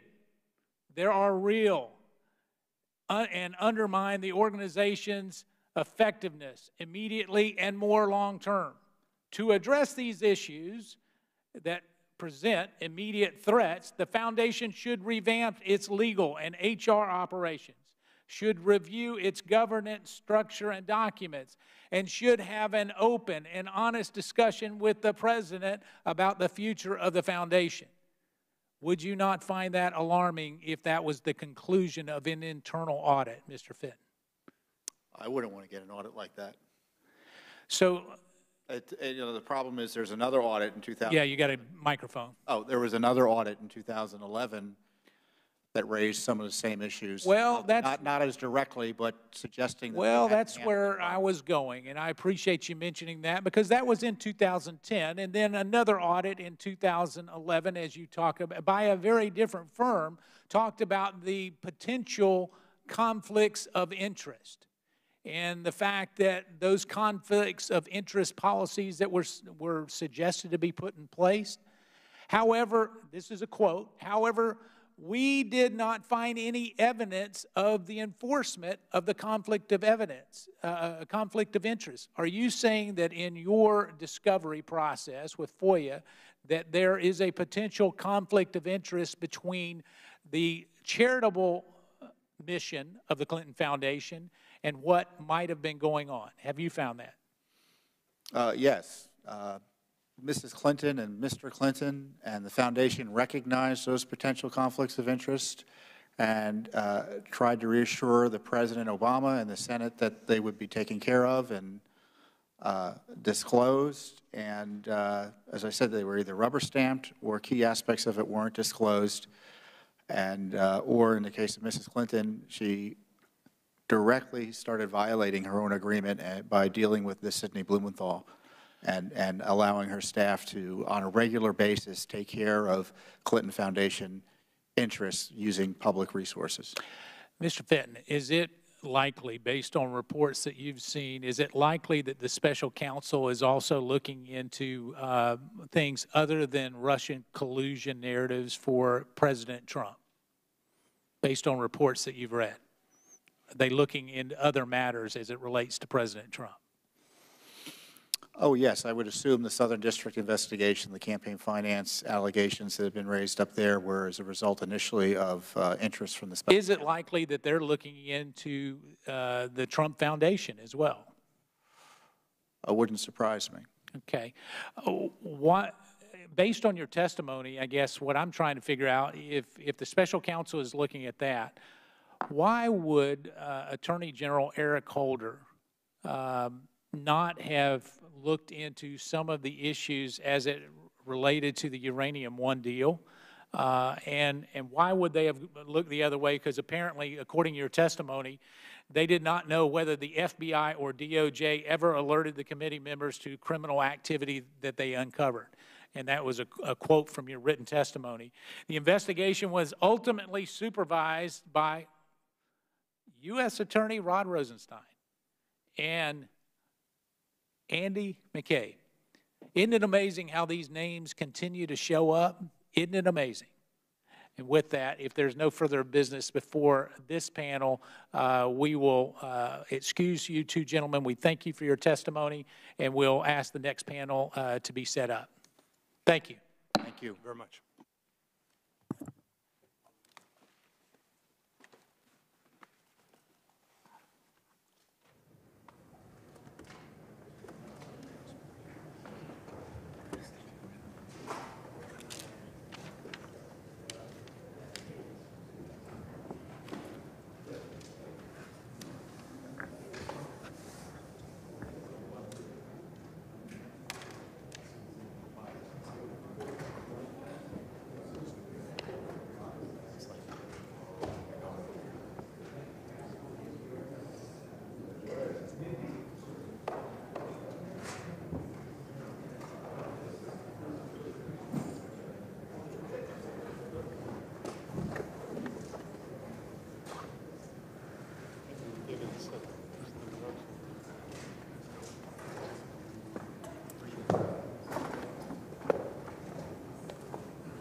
What's that? Okay, thank you. Oh, he's Doyle. He's Doyle. I'm Moynihan. So you want us to switch, or what do you want us to do?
The Committee on Oversight and Government Reform will come to order. I'm pleased to introduce our second panel. Mr. Lawrence W. Doyle, Managing Partner of DM Income Advisors, and Mr. John F. Moynihan, Principal at JFM and Associates. Welcome to you all. Pursuant to committee rules, all witnesses will be sworn in before they testify, so if you will please stand and raise your right hand. Do you solemnly swear or affirm that the testimony that you're about to give is the truth, the whole truth, and nothing but the truth, so help you God? I do. All right, thank you. Please be seated. Let the record reflect that the witnesses answered in the affirmative. In order to allow time for discussion and, quite frankly, for Q&A that you'll get quite a bit of, your entire written statement will be made part of the record. But we would ask that you would limit your oral testimony or opening remarks to 5 minutes. There's a clock in front of you to remind you of that. It'll turn yellow when you have 30 seconds left. And if you'll please make sure that you press the button when you're speaking. And so what we will do is we can have your opening testimony a combined 10 minutes, so however you want to do that. And so Mr. Doyle, we'll come to you first, and then you can yield to Mr. Moynihan. I would like to yield to Mr. Moynihan to open, please. Okay, so Mr. Moynihan, you are recognized for up to 10 minutes. Then. Thank you, Chairman. I'd like to thank you, Chairman Meadows, and other members of the committee for having us here today. My name is John Moynihan, and I'm one of 3 partners that engaged in this investigative effort involving a 501c3, and in particular, the Clinton Foundation, the subject of today's hearing. Please note that we do many investigations into 501c3s, and this is just one of many. When I'm finished, I'd like to introduce my 2 colleagues that are here today, Mr. Doyle, and if it's possible, Mr. Thomas Ragland from the Clark Hill Law Firm. Tom has been very active with us in our efforts. As we move through this, at the conclusion of Mr. Doyle's introduction, I would like to answer 2 questions for the committee. Who are we, and why did we do this? I think they'll give some good color and background as to what we're doing, how we do this for a living, what our motivations are, and why we're here. I'd like to give at this point some special thanks to 3 other individuals who worked on this matter.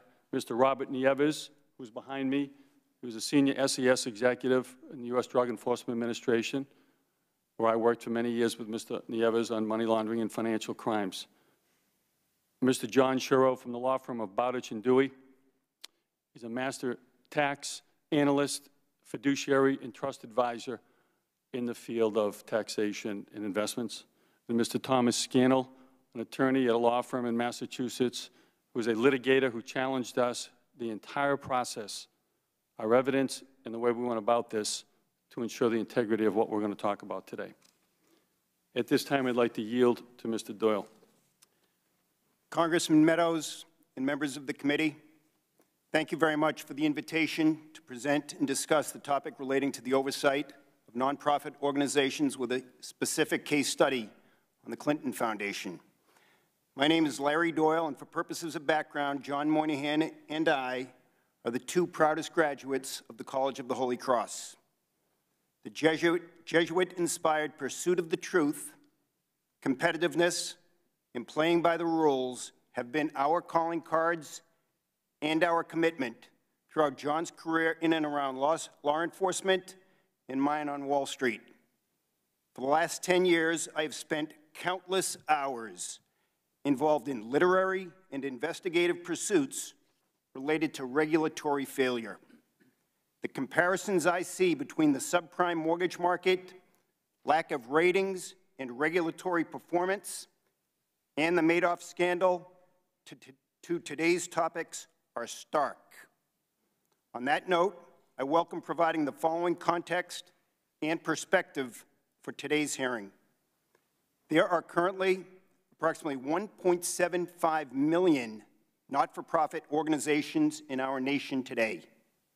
90% of these not-for-profits fall within the 501c subset, while close to 2/3 are 501c3 public charities. Recent data highlights that these not-for-profits annually generate approximately $1.74 trillion with a T dollars, a 250% increase over the last 20 years, equating it to approximately 9% of our nation's GDP. On a standalone basis, this segment of our economy would be the 10th largest economy in the world. All of which begs the question, who's minding the store, looking out for the donors, and upholding the rule of law?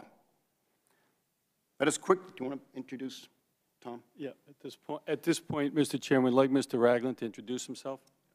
Thomas Ragland from the Clark Hill firm. At this point, I'd like to answer 2 questions. Who are we? We are apolitical. We have no party affiliation to this whatsoever. No one has financed us. I don't know Chairman Meadows. I just met him today.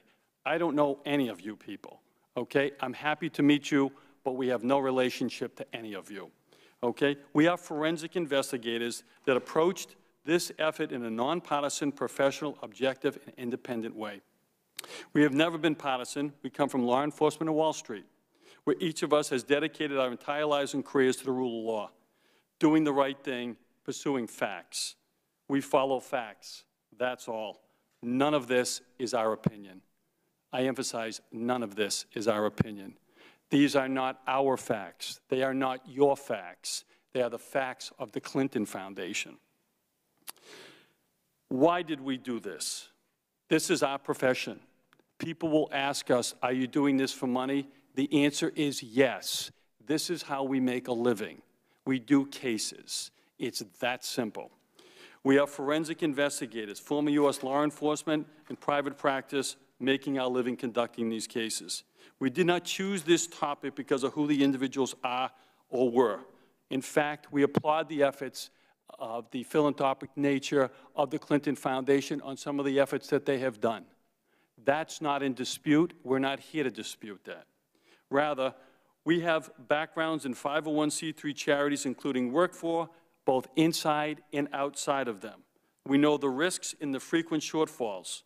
501c3s have been found to be particularly vulnerable to abuse. and a lack of oversight, especially on the global front. We share a deep and profound commitment to protecting taxpayer dollars. In that context, we saw the controversy surrounding this entity, as well as the significant amount of monies, including U.S. tax dollars, that were flowing through this foundation. We decided and financed out of our own pocket to examine this ourselves. We also firmly believe that no one is above the rule of law, regardless of party, and those who occupy senior positions in our government owe a special duty. It's important to stress that we have not made any conclusions, and to set the record straight, we do not have a lawsuit against anybody. We don't have a complaint against anybody. We have a submission of probable cause to the IRS. That said, we use the FOIA quite substantially and other tools at our disposal to gain quite a bit of public and non-public information. All of the information was obtained completely legally and through the various tools of investigation that we have. At this time, what we would like to do in an expeditious fashion is to state in bullet form the process we went through and to state our findings that are in our submission to the IRS. It is a complex issue. There's a significant amount of information, but let it be said, our claim is a tax claim. It's a claim of probable cause indicating that the foundation operated outside the bounds of its approval that came from the IRS. That's our claim. Yeah. You have 2 minutes. Yep. If we could read our investigative process to you kind of in quick fashion, here's what we did. We went to the 990s. We're financial investigators. We started with the returns that the foundation filed, not that we filed, not that you filed, that they filed. These were their revenue sources and their expenses. We attempted to reconcile all of those donations with expenses. The basis of our claim is we were unable to do that. Larry, go ahead. On that note, we followed the money, so we made extensive spreadsheets of their revenues and expenses. We analyzed their income statements, and we did a macro review of all their donors, which it's a very barbelled sort of foundation. Less than 0.1% of the donors gave 80% of the money. So we followed the money. We further went and looked at consent decrees that were issued against the foundation by various states. We reviewed the responses from all the states in which they operated to specific questions about violations, consent decrees, or penalties that they may have paid to those states. We did an analysis of that. The results are quite shocking. In addition to that, we sourced contracts, MOUs, and interaction with foreign governments, including email exchanges between senior foundation executives and government officials. Additionally, we did a review of all their foreign offices, and we drew a spread map, a spreadsheet, comparing the Clinton Foundation with the Global Fund and PEPFAR. The results were stark. Our conclusions in the interest of time are this. Foreign agent. The foundation began acting as an agent of foreign governments early in its life and has continued doing so throughout its existence. As such, the foundation should have registered under FARA. Ultimately, the foundation and its auditors acknowledged this fact and conceded in formal submissions that it did operate as an agent. Therefore, the foundation is not entitled to 501c3 tax-exempt privileges as outlined in IRS 170C2. Misrepresentations. The Clinton Foundation did not comply with the requirements of 501c3 and that it far exceeded the purposes detailed in its original Articles of Incorporation filed December 23, 1997, and subsequently reaffirmed in numerous other records across many jurisdictions, including with NARA. The foundation did pursue programs and activities for which it had neither sought nor achieved permission to undertake. Such was the case even before the completion and transferal of the Presidential Library in 2004.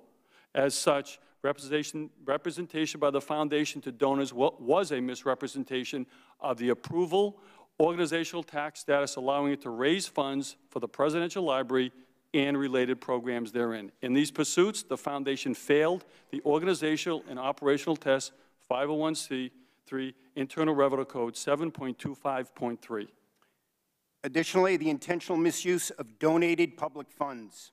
The foundation falsely attested that it received funds and used them for charitable purposes, which was in fact not the case. Rather, the foundation pursued an array of activities, both domestically and abroad.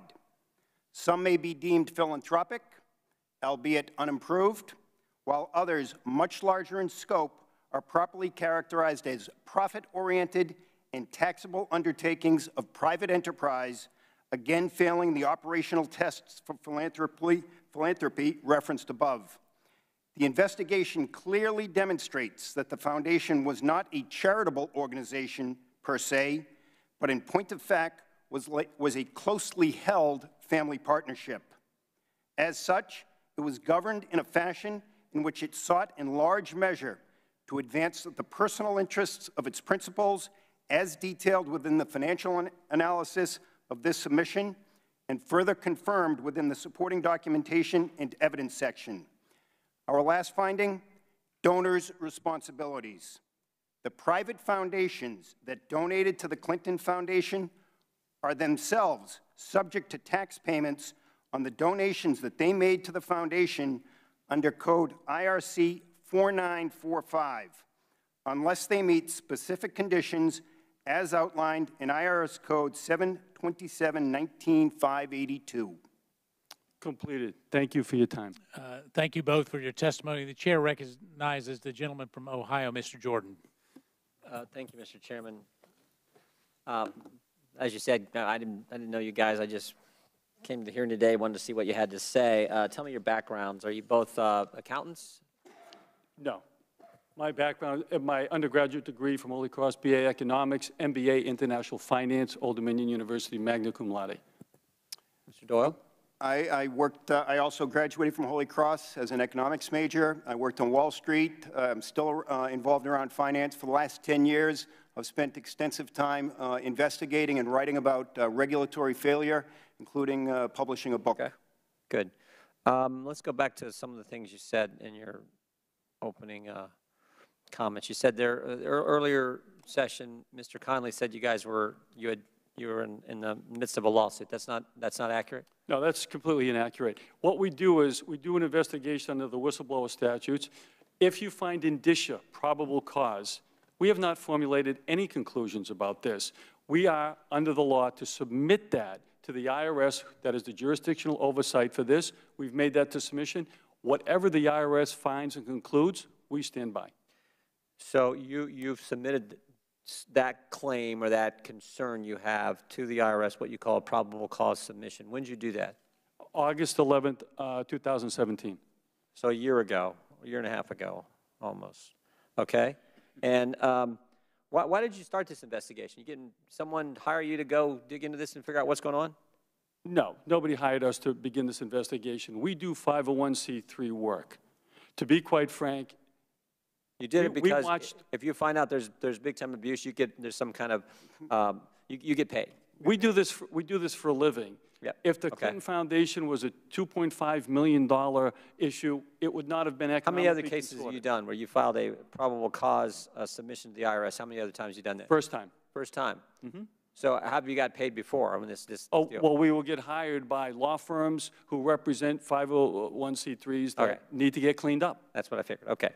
So let's turn to a few of the things that I highlighted in your statements. You said the books don't balance, right? The revenue doesn't match expenses. When have you made that sentence? Can you go into a little detail there? Give me an example. Well, we did review revenues versus expenses, across all their 990s.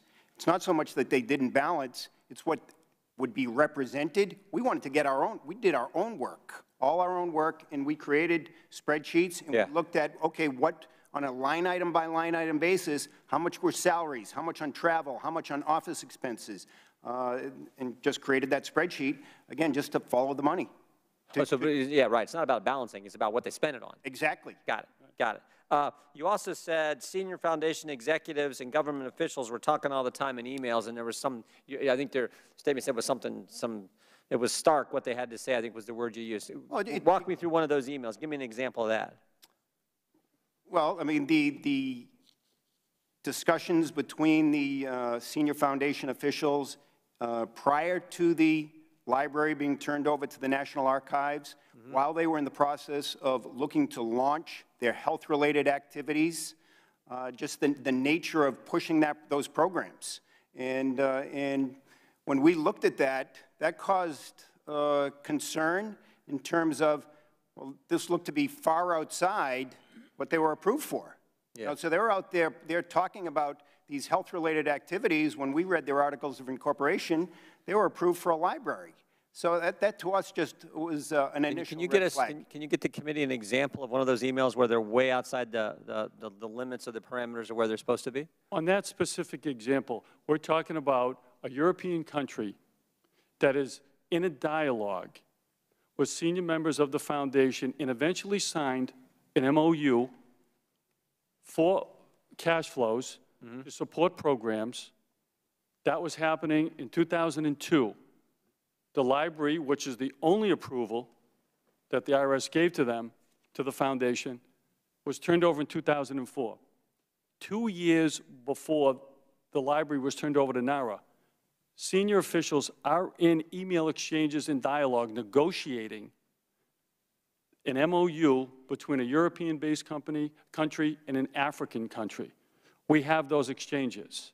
Okay. So to us, that's a red flag because your approval was for a library. Why are you negotiating health-related contracts? If you wanted to do that, you can. You change your articles of incorporation. You seek approval from the IRS because that was specifically stated in the determination letter given to the foundation. The IRS gave them a determination letter following a 1023 application that said, should you change the purpose, source, intentions of what you're doing, you need to contact us for approval. They did not do that. And one message over and above that, in one of those emails, the statement was made, this is not a Clinton Foundation program per se, which in our reading and understanding of the law. Yeah, which means it just isn't, right? Yeah, no, I understand. Exactly. Okay, Mr. Chairman, I'm out of time. May I have a second round? The chair recognizes Ms. Norton for 5 minutes.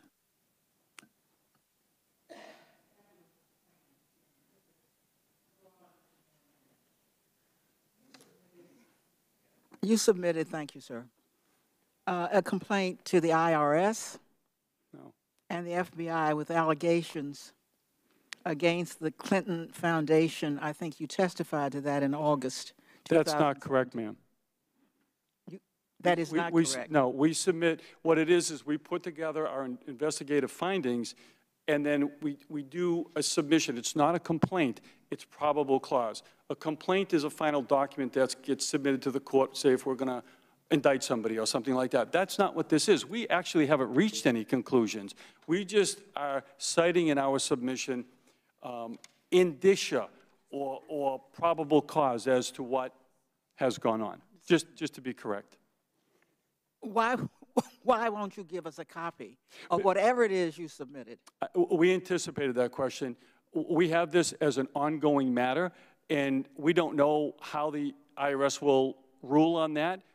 Suffice it to say— What's the point of withholding it from this committee? I want to answer your question very specifically, because there may be further causes of action that we can't pursue under the law, and we are not going to sacrifice our opportunity to pursue those. This is how we make a living. Not everything that we have done in our investigations are in those submissions. We only put in our submission that which is applicable to a tax claim. We have not put into our submission anything that is not applicable to a tax claim. So there's more to come. Not necessarily in this forum, but yes. Now to reiterate, you are not whistleblowers. We are people who are not from inside the Clinton Foundation. We are financial investigators on the outside of the Clinton Foundation who had to file a claim under the whistleblower statute. You are potential plaintiffs Ketam lawsuit. No, you cannot be a Ketam plaintiff in a tax case. That is not allowed within the law. So what are you? In this case, we file under the whistleblowers. You didn't tell our staff last Friday that you were plaintiffs in a Ketam lawsuit? Absolutely not.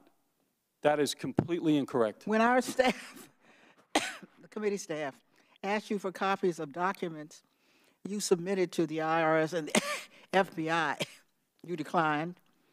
You also said that you had provided no documents to Republicans on this committee. We have not. Somehow, however, on Monday, our Republicans did obtain 1,300 pages Correct. of documents from your submission.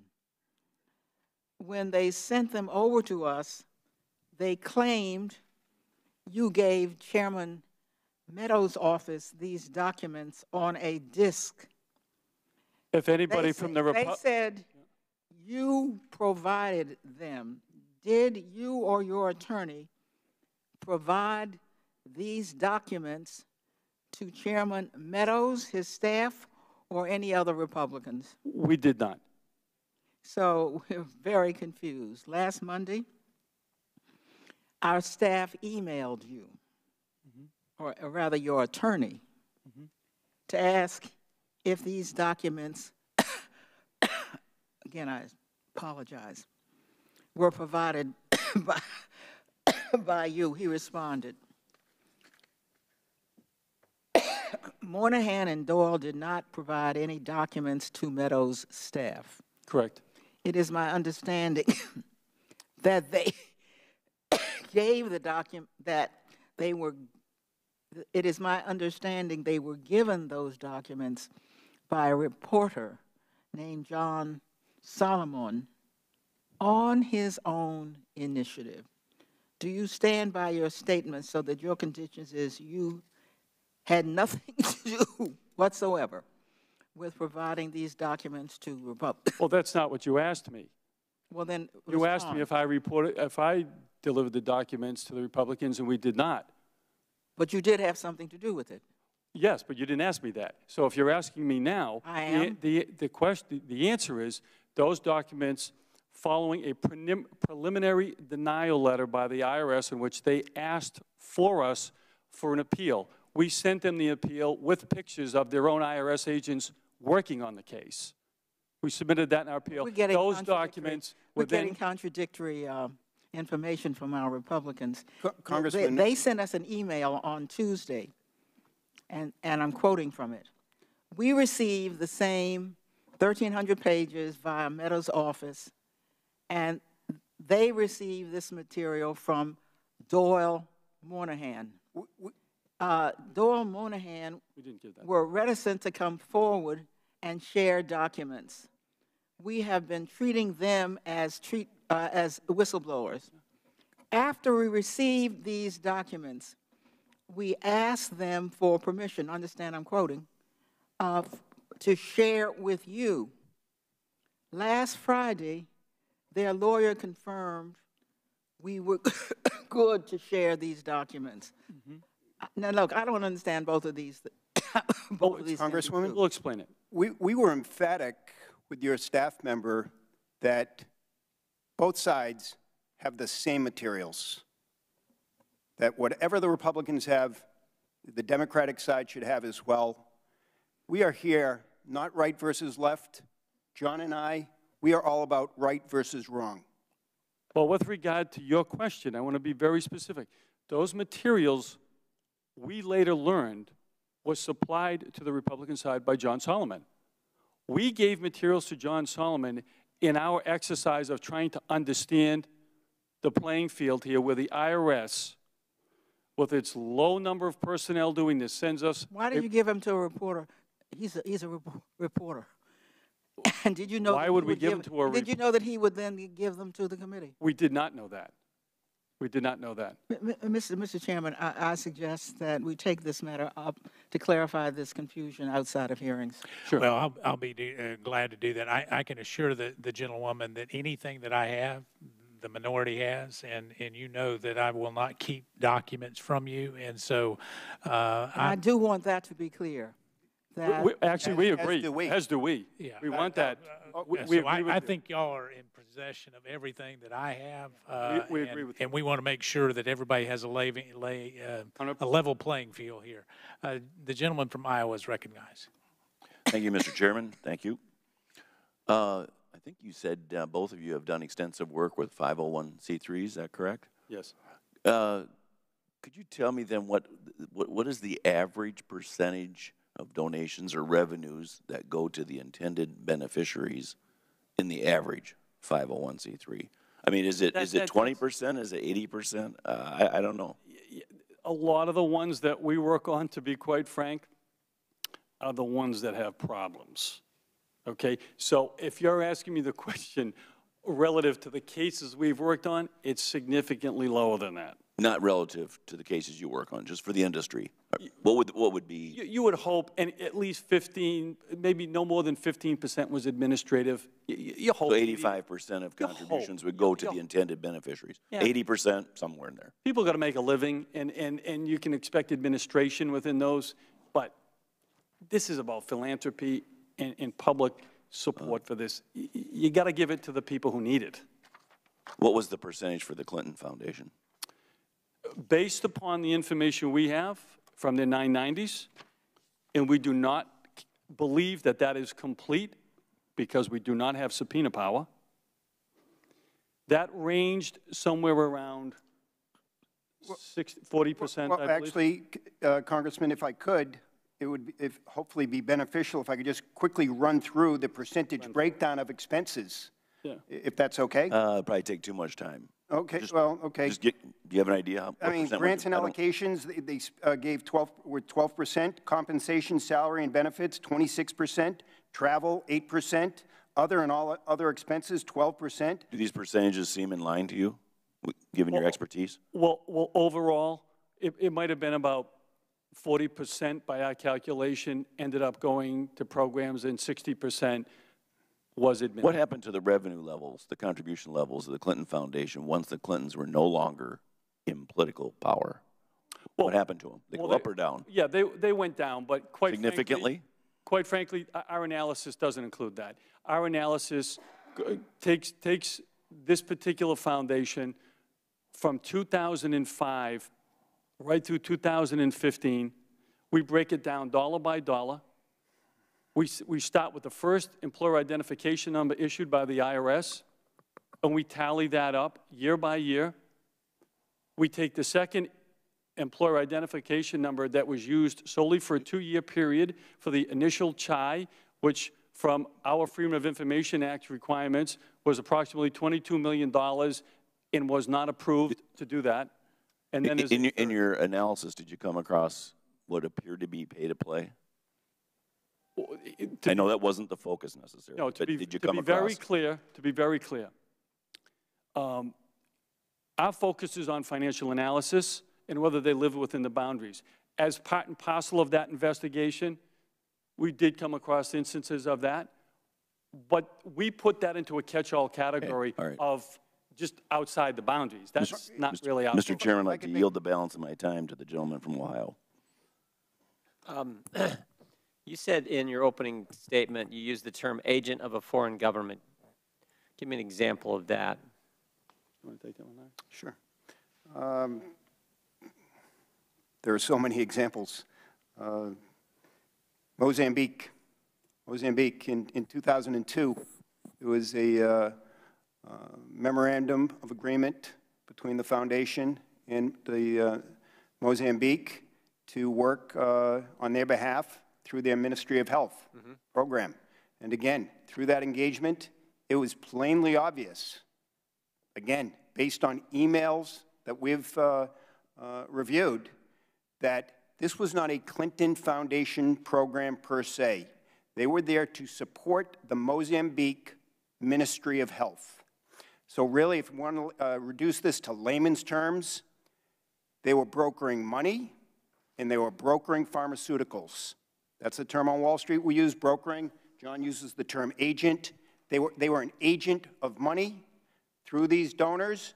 They would take a, for lack of a better term, a vig in terms of their fees, broker the money, and then they negotiated these relationships with the pharmaceutical companies. And by the same token, they were brokering the pharmaceuticals and, again, taking the vig. And is that why you, I think one of your concluding remarks was the Clinton Foundation functioned as a closely held family partnership, not a charity?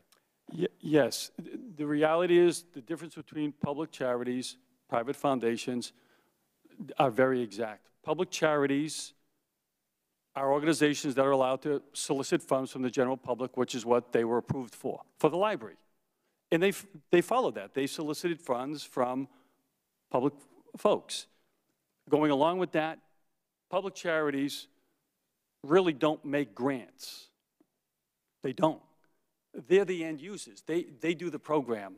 I have my own 501c3s involving baseball. I fix up a lot of baseball fields in Massachusetts. So when people donate to that, it's $20,000. We go and we pull the weeds out, okay? We do the work. Private foundations are different. Melinda and Bill Gates. On those boards, there may be one or two individuals. Those foundations are governed in a way that there's a specific function that's going to go on, and they issue grants. A lot of times, those grants go to a public charity.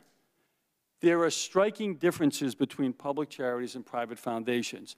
What happened here, for whatever reason, we don't know and don't have an opinion on it, it became a hybrid. And our analysis shows that this hybrid modeled the Global Fund in Geneva, Switzerland. That is a hugely important point. The difference between the Global Fund being a Geneva-based operation that does exactly what Mr. Doyle said, which is to take funds from one country, for whatever purpose, pharmaceuticals or tuberculosis, and to help another country. They are the facilitator, the agent. The difference is they're not subject to U.S. taxation and jurisdictional law. The Clinton Foundation, in conjunction with those same donor countries to the Global Fund and the same recipient countries as the Global Fund, created a separate entity called UNITAID that was formed in 2006. Mr. Clinton and Mr. Gates, who was on the board at UNITAID, together formed with these countries this entity. The difference being that UNITAID became the single largest donor to the Clinton Foundation. Those revenues did not stay outside of the United States. They created jurisdiction and venue by flowing back into the United States, Bank of America, Boston, Massachusetts.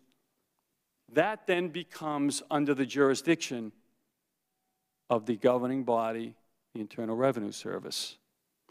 At that point, if they are going to be a facilitator and an agent of those money flows, the IRS code could not be any more specific. You can't do that and be an exempt organization. It's okay that you do it, you just pay your taxes. Okay, I'm going to cut you off there. The gentleman's time has expired. So Mr. Doyle, Mr. Moynihan, I'm going to ask you to try to be succinct and direct, and bluntly, maybe dumb it down for me. I mean, you're talking about stuff that, quite frankly, I have no clue. You know, when you start quoting different statutes and things like that, the average American, we just want to know if there's wrongdoing or not. And I know you say you don't have an opinion. If you don't have an opinion, then why did you file a probable cause filing with the IRS? Because obviously you have an opinion that something was wrong, or you wouldn't have done a probable cause. Is that correct? Based on our facts. On facts. Based on your facts, do you believe there's probable cause of wrongdoing? Yes or no? Yes. Mr. Doyle? Hugely. Yes. Okay. All right. So let me get to this. I think you guys have been well advised in terms of trying to protect your interests. So let me just be blunt. I checked with the IRS commissioner. Nothing that you say in this forum, according to him, will actually affect any potential claim that you've already submitted. That's what he told me. So if that is indeed the case, do you have a problem giving the 6,000 pages that you've submitted, if it will not affect your financial claims, to the minority and the majority of this committee? Do you have a problem with that? We'll take that under advisement with counsel. Well, then you need to go ahead with your counsel right now, because, listen, my patience is running thin. Mm-hmm. You're here to provide expert testimony on what you've found. Mm-hmm. And what I'm saying is that if you have a legitimate claim, we will protect that. But if you're not going to share the information with this committee and cut to the chase, my patience is running out.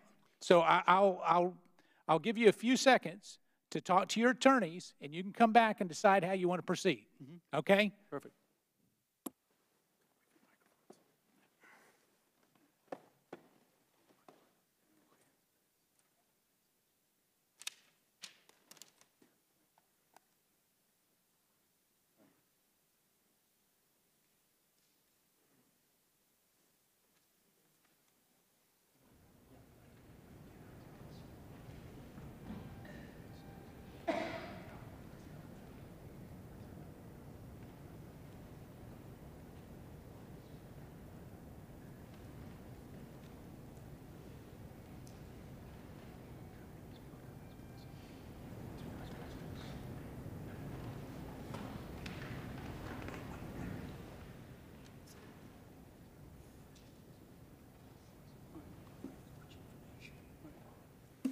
So we just spoke to our attorney. We will not be providing all those materials. We will answer any questions that you have. All right. So just so you're aware and your counsel is aware, have you submitted all those documents to the IRS? Yes. Have you submitted them to the FBI? Yes. Okay. We will compel you to bring all those documents to this committee then, and I can just tell you, I think you're being poorly advised by your counsel, and I'm saying that directly to you, sir. Let me just tell you, this is a hearing to get to the truth. And what you're saying is you're all about the truth, Mr. Monahan. Isn't that what you said? Sure, so just ask. Okay, if you're about the truth, then why aren't you willing to give us the documents? Because we're explaining the documents. We have other claims. I don't think we should be sacrificing our potential other claims. I said if I could protect your financial claims and get a commitment from the IRS, would you be willing to give those documents? But that's not our only claim is with the IRS. You keep making that mistake. Our claim isn't just with the IRS. We have other claims that we can bring. So you're saying you're going to bring civil or we have complaint against the foundation? We have opportunities that we will pursue. This is what we do for a living, All right, sir. so let me understand that. So you're saying potentially you're going to bring a civil lawsuit against the Clinton Foundation and that this public hearing might affect that? No, we didn't say that. What we're saying is that the IRS, the IRS submission stands on its own merit. The IRS will make their determinations based upon what they find. If the IRS finds one way, we'll have one reaction. If they find another way, we'll have another reaction with counsel. Mr. Monahan, do you believe that based on any interviews that you've done with anybody at the Clinton Foundation that there was criminal activity that might have happened within the Clinton Foundation? We believe there is indicia of that, yes. All right, and you base that based on what? The interviews. With whom? We interviewed Mr. Andy Kessel. Larry can speak to that directly. We were together. We interviewed Mr. Kessel on November 30th, 2016. I had reached out to him in early to mid-October. Andy was a former acquaintance of mine on Wall Street. Andy called me back on November 9th at 9:45 in the morning, about three and a half weeks after I had reached out to him. We exchanged pleasantries. I had informed Mr. Kessel about my relationship with Mr. Moynihan so that he was fully aware of who John was. We got together, and he was very forthcoming. We stand by every word that we provided. So what does forthcoming mean? I mean, what alleged criminal activity do you believe that the Clinton Foundation may have been a part of? His statements to us were very clear and very genuine.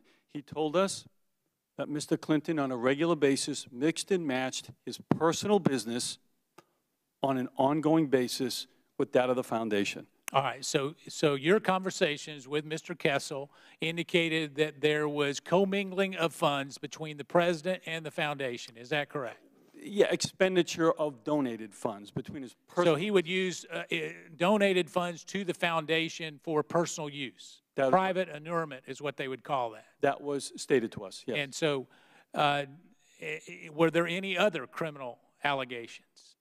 Well, he just stated to us very specifically, and it kind of took us both off guard, to be quite frank. Guys, I've been doing this business for a long time. When someone says to me, quote, "I know where all the bodies are buried," it was shocking. But that's hyperbole. So go ahead. Tell me, what is the other potential criminal activity that may have happened? Well, his statements to us about that, we have submitted with the IRS. It's up to them to make a determination on that. What are the alleged other criminal activity that was communicated to you, Mr. Moynihan, from Mr. Kessel? What he communicated to us was the commingling of funds. That's the most specific of illegal activities on a regular and ongoing basis. Did you have another interview with Miss Fischel? Miss who? Barbara Fischel. Barbara Fischel? Yeah. Is there anybody else that you interviewed other than that? We did. Who was that? We're not at liberty to give that name. Sir, your sworn testimony, let me just tell you, that dog doesn't hunt here. So if you've interviewed someone else as a witness, you're required to answer that or plead the fifth. What do you want to do? We made a confidentiality agreement with her at the time, so we'll plead the fifth. But we're happy to speak about the interview. We just can't give her name up. So what you're saying is you have a confidentiality agreement with someone you interviewed? Yeah. And what was that person's position? A very senior position within the Clinton Healthcare Access Program. All right. So within what is, I guess, referred to as CHI. Is that the largest part of the Clinton Foundation? Yes. And how many dollars of assets would be in the CHI part of the foundation? Oh, we've got it right here. Well, just give us a minute. We'll look in the. Approximately $900 million by the analysis that we had done. Okay. And what were the allegations that she alerted you to? She stated very specifically that the funds were used as essentially a piggy bank. You could travel and vacation when you wanted to, that the senior administrators within this fund, operating this fund, treated this and commingled this as personal business, foundation business, for travel and personal expense. So what you're saying is that they could use the Clinton Foundation charitable donations for private travel and go on personal trips. Is that what you're saying? Yes, we see that as conversion of foundation property. What else? We can roll the sheet down. Oh. Go ahead. Yeah. She also referenced Mr. Clinton's relationship with one of his largest donor, that being Bill Gates, at which point in time she said that they were not on speaking terms, and referenced the fact that at this point in time during 2009 that the health initiative had not received prior formal approval by the IRS for their activities. In fact, so hold on. So you're saying the Clinton Foundation had not received proper approval? Who did not receive proper approval? The Clinton Health, prior to 2010, CHI was the acronym for Clinton HIV/AIDS.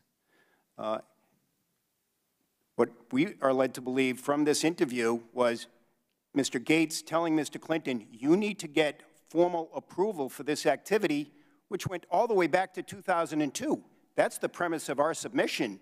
And it was at that point in time that they actually went and got formal approval for that activity from the IRS, and CHI then became known as Clinton Health Access Initiative. Well, all right. So who approved the 501c3 status for the foundation? It would have been the IRS. Who at the IRS? Do you have the document? Yeah, well, we have it. I don't know what the person's name is offhand, but we've got the determination letters. And it was approved for what? Building a library or? The initial approval was simply for a library. So who modified it? That's what we worked on. we saw no modifications to the Articles of Incorporation. If you want to change your status, you need to notify the IRS. No, I get that. You've said that before. Okay. So was there any modification? No. All right. We've got a second round. The gentleman from Georgia, I'm going to go to you in just a second as soon as you're ready. So, could I answer to your question? A very specific misrepresentation that went on with the second chai. I think that's what you want to know. In order to go forward, the application has a Schedule G that asks you if this second chai is a successor organization to a previous one. So you have the library, then you have this chai running unapproved.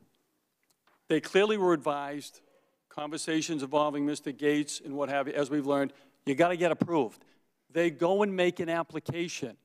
And on the form, Schedule G, when it's asked, is this a successor operation? They specifically and affirmatively answer no. That is a misrepresentation because it's the same people doing the same thing. It's the same people doing the same thing. Additionally, we asked this individual about the Charity Navigator rating of a 4-star, to which she laughed out loud and said, I've worked within charitable organizations at large firms. The Clinton Foundation is the furthest thing from a 4-star rating. In fact, that person went on to further state to us that she advised her own friends in multiple businesses where she had worked previous to that to stop donating to the Clinton Foundation. It was so bad. all right. So gentlemen, I'm going to yield to the gentleman from Georgia. Let me say this. So, it is critically important that we have the documents. You know, we can hear your testimony all day long, but it's not fair to Ms. Norton nor to me for us to have your testimony that we can't verify with these other documents. It's just like you submitting something and suggesting that it's one way with the IRS. Have you submitted these documents to the FBI? Yes. Do you believe that they have opened up an investigation on it based on your conversations with the FBI? Yes. Yes. So you believe that there is an open criminal investigation by the FBI on the Clinton Foundation out of what field office? Little Rock, Arkansas. So you believe out of Little Rock, Arkansas, there's an open criminal investigation into the Clinton Foundation going based on information that you've submitted to the FBI? The agent informed me as to how very, very, very grateful he was for our documents and the case fashion in which we presented it. All right, so that is incredibly important. If you're telling me there's an open criminal investigation, maybe that makes sense why Mr. Huber was not here. Because if he couldn't comment on an ongoing investigation, perhaps that's why he didn't show up. That's why we want you as the committee to come to your own logical conclusions and not have us make conclusions for you. All right, I'll recognize the gentleman from Georgia. Thank you, Mr. Chairman, and I apologize for having to step out. I know some of my concerns and questions have no doubt already been covered, but I do want to just bring up a couple of things for my own satisfaction and understanding, and I will reiterate the necessity of the documents. To be very honest with you, I was a little hesitant coming into this second panel here because I feel like you're using us for your own benefit, and we need the information so that we can do the proper oversight that we're responsible for doing. Excuse me, sir. You invited us. We didn't invite ourselves. No, but you've not turned over the documents, and we need those documents to perform the oversight. Let me be very clear. You invited us. We told the staff members you weren't going to get documents, and if you didn't want to invite us, then disinvite us. I understand who invited who, but also know there's a little game going on here, and I understand from a financial perspective some of it, but we are here to do oversight, and we need cooperation. Have you been in contact with Attorney Huber or anyone on his investigative team? We sent all of our information and documents to Salt Lake City, Utah in early April. We provided subsequent information in mid-April, late May, and then again in mid to late October. Our first communication with the U.S. Attorney's Office out of Salt Lake was late November. I guess it was 2 weeks ago. All right, so you have been in communication. We received 2 incoming phone calls that Friday. Can you say with whom? Who contacted you? One of the assistant U.S. attorneys. And when was that? Friday afternoon, whatever that. 2 weeks ago. 2 weeks ago, 2 weeks November ago? 30th, Yeah. was it? All right, so there's no communication prior to 2 weeks ago? No, there was not. No. Okay. And what was the basic nature of the communication? We are reviewing your materials. Okay. So you did not have a conversation? No, sir. To be clear, just like with the FBI, it's a one-way communication. They ask, they don't tell. All right. So how do you know then whether or not they were following up on the information you gave them? Based upon their questions. All right, but they didn't tell you that they're following up. No, they asked for All right, material. so you're giving an educated guess that you believe they're Absolutely. Absolutely. All right. What about the Justice Department's Inspector General, Michael Horowitz? Have you been in communication with him or anyone on his team? We informed the Inspector General of our submission and documents by a letter back, I could look at the date up, probably somewhere mid-year. All right, have you heard back? Has there been any communication? No. No. All right, so you don't know if anything is going on that end at all.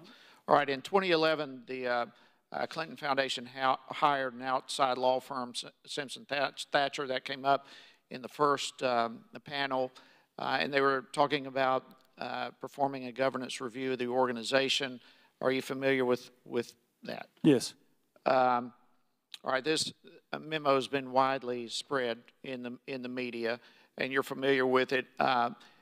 Based on your investigation, do you find any indication that there was ever a quid pro quo of donations in return for some sort of action by Hillary Clinton as Secretary of State? Yeah, but it doesn't come from that memo. It comes from our own investigation. Yeah, well, that was my question. From your investigation, yes, are you convinced that that took place? Yes. All right. Thank you, Mr. Chairman. I'll yield back. Chair recognizes the gentlewoman from the District of Columbia, Ms. Norton. Thank you, Mr. Chairman. I want to further clarify because, Mr. Doyle, you indicated how very grateful the FBI was for the information. But the FBI never confirms what they're going to do with information or indicate that there would be an ongoing open criminal investigation. Did it? Pardon me? You didn't hear my question, Mr. Doyle? I did not hear it.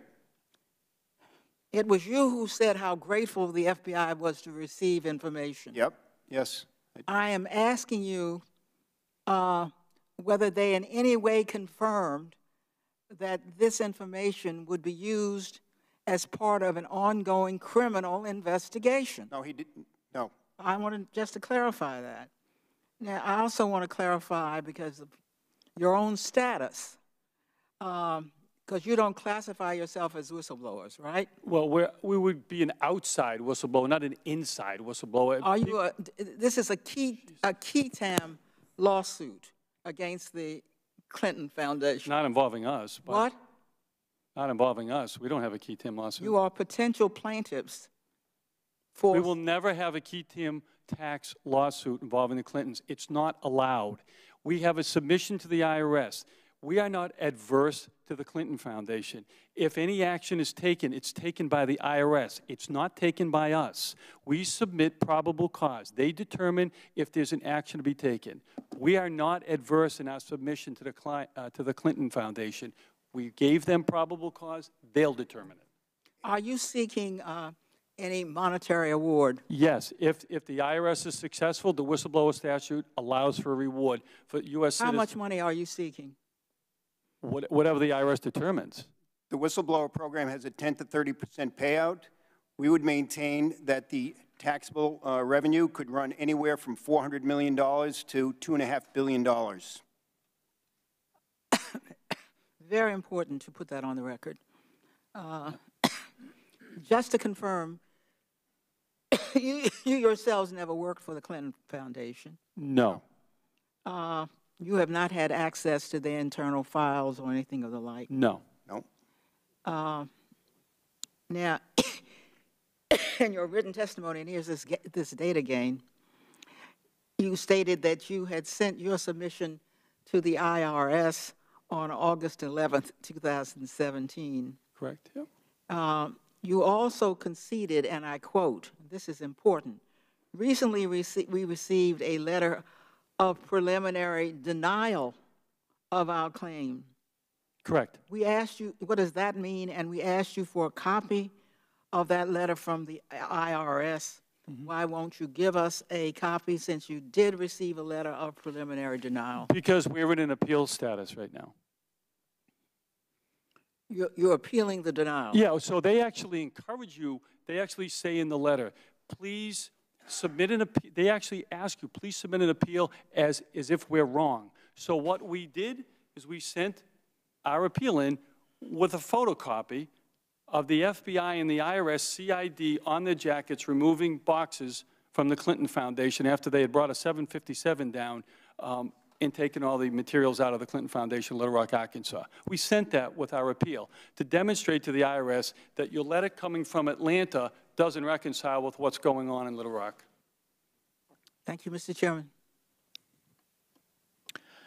The chair recognizes himself, so I want to do a little follow-up here. So your conversations with the special agents in Little Rock, Arkansas, Mr. Doyle, was that you? That was me. All right, and so your conversations with them, they acknowledged they had received your submission and the pages of documents. Is that correct? That is correct. And did they acknowledge any work that they're doing with that, either directly or indirectly? Did not comment. So they just said, thank you for the submission. Well, I mean, it was a very cordial, professional conversation. I can't comment. Thank you very much. You know, we were very, very grateful for your efforts. And then what makes you believe that there's a criminal investigation out of Little Rock then? If that's the extent of it. I spoke to him twice. I spoke to him in August and then again in October. All right, so what would make you think that there's a criminal investigation, Mr. Doyle? I mean, if it was just cordial, I mean, then why would you believe that there's... Well, in the August conversation, he said this is an open and ongoing situation.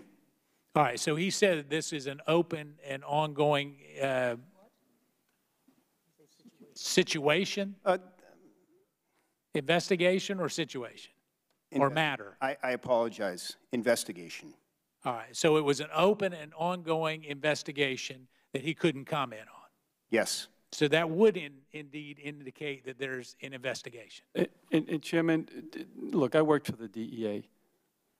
I do work all over the world in these cases still. The fact that they followed up with a second inquiry, not just, hey, thanks, don't let the door hit you on the way out, but then they follow up again.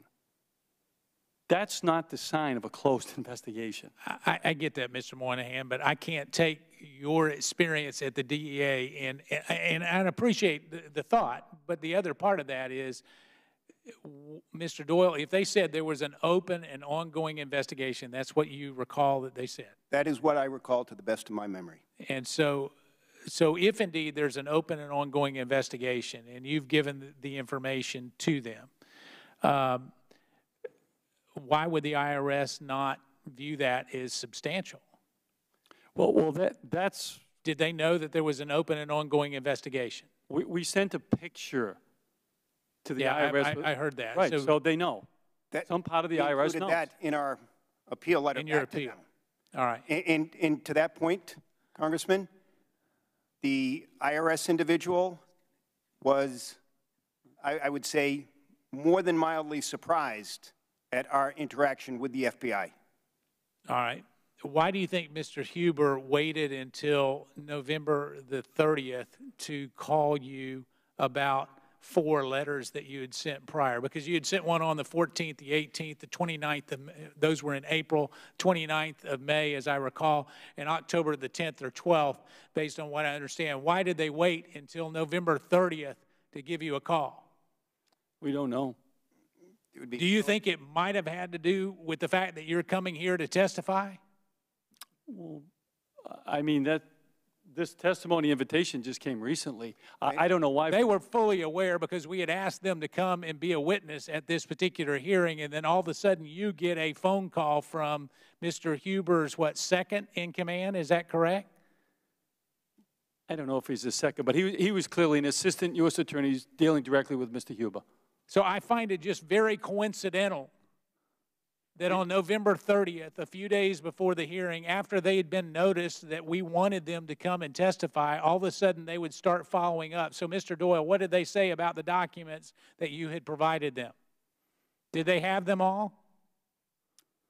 Congressman, he said that we are reviewing your material. I asked him if he could comment if further beyond that, if this was open and ongoing. He said, we are reviewing your material. He called me back a few hours later, asked specifically about, one exhibit, and then asked further if you could, do you have these on a disk? I said, I have them on a thumb drive. Would you like them? Please resend them. So I resent the thumb drive that afternoon.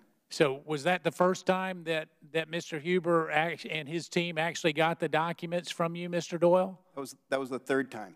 So you're telling me that on November 30th they called you back and they couldn't find the first 2 submissions that you had made to the Department of Justice and Mr. Huber? That they wanted you to send them again?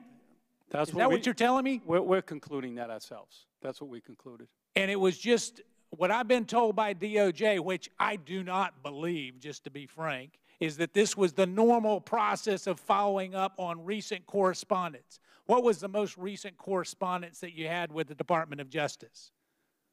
That one. October 10th? Well, I had the correspondence that with the attorney. Well, after the follow-up, prior to the phone call, what was the most recent correspondence you had with the Department of Justice, Mr. Huber? Oh, we sent materials. October the 10th of 2018, I believe delivered by FedEx on October 12th of 2018. I think I got a copy of the FedEx delivery. Yes. Right. And so they didn't respond to your April 4th letter. They didn't respond to the letter later in April. They didn't respond to the May 29th letter. And they finally responded to your October 10th letter a few days before a hearing that was coming up. Correct. That is correct. Do you think that shows the level of interest that a special prosecutor would show? We don't know his caseload, but quite frankly, we're disappointed that 3 years level of effort goes into this. We are not paparazzi. We are not the media. We don't want anybody to even know who we are and the work that we do. We're financial investigators. That's what we do.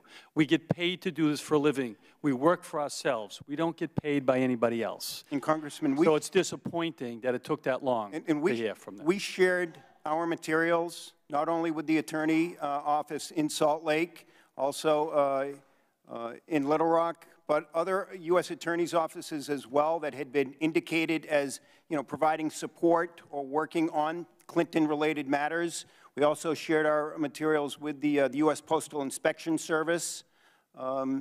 So various jurisdictions that we felt would be interested both at the state and federal level. Right. And you've shared all of those documents with those entities, and yet you somehow do not believe that you should share it with Congress and the American people? Well, answer that one for me, Mr. Monahan. I'll answer it very clearly. I want to hear this because, quite frankly, are you going to prosecute the Clintons? Are you going to bring an action against the Clintons that would yield us economic consortium? I don't think you are. Those entities. But I thought, hold on to your testimony. Don't get cute with me because I promise you. I'm telling you the truth. I promise you. I thought you said you were all about the rule of law. That was in your opening statement. We all are, about justice and truth. And that's why we've presented to the law enforcement agencies, which you're not. Mr. Moynihan, let me just say this. We have an oversight responsibility, and I can assure you that when you come in here, it is incumbent upon you to be open and transparent. And we can make criminal referrals just like anybody else. Now, we cannot prosecute. You're exactly right.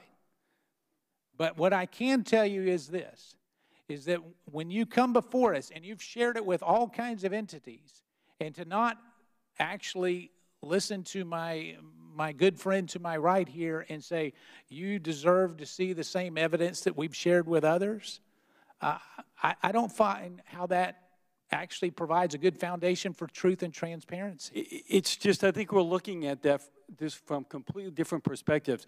We are financial investigators. We do cases. We present our evidence to those jurisdictions, in this case, the IRS, that would bring a case. That's not what you do. So that's why we present it to them and not to you. Okay. Well, I can assure you that we do have something here that will compel us to get the information, either from you or from the agencies. Sure. And I can assure you that we will, so that my good friend to my right and the entire committee can review these documents and make their own claim. We welcome that from you. Final question. Mr. Doyle, you said anywhere from $400 million to $2.5 billion might be subject to taxation. So you're saying worst case is, in your opinion, $400 million were improperly used in a charitable foundation named the Clinton Foundation. Is that correct? That is correct. And it could be all of it? It could be all of it. All right. If there's no further business before the committees, the committee stands adjourned.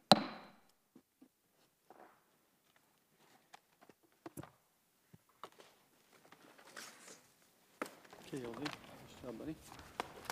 Yeah.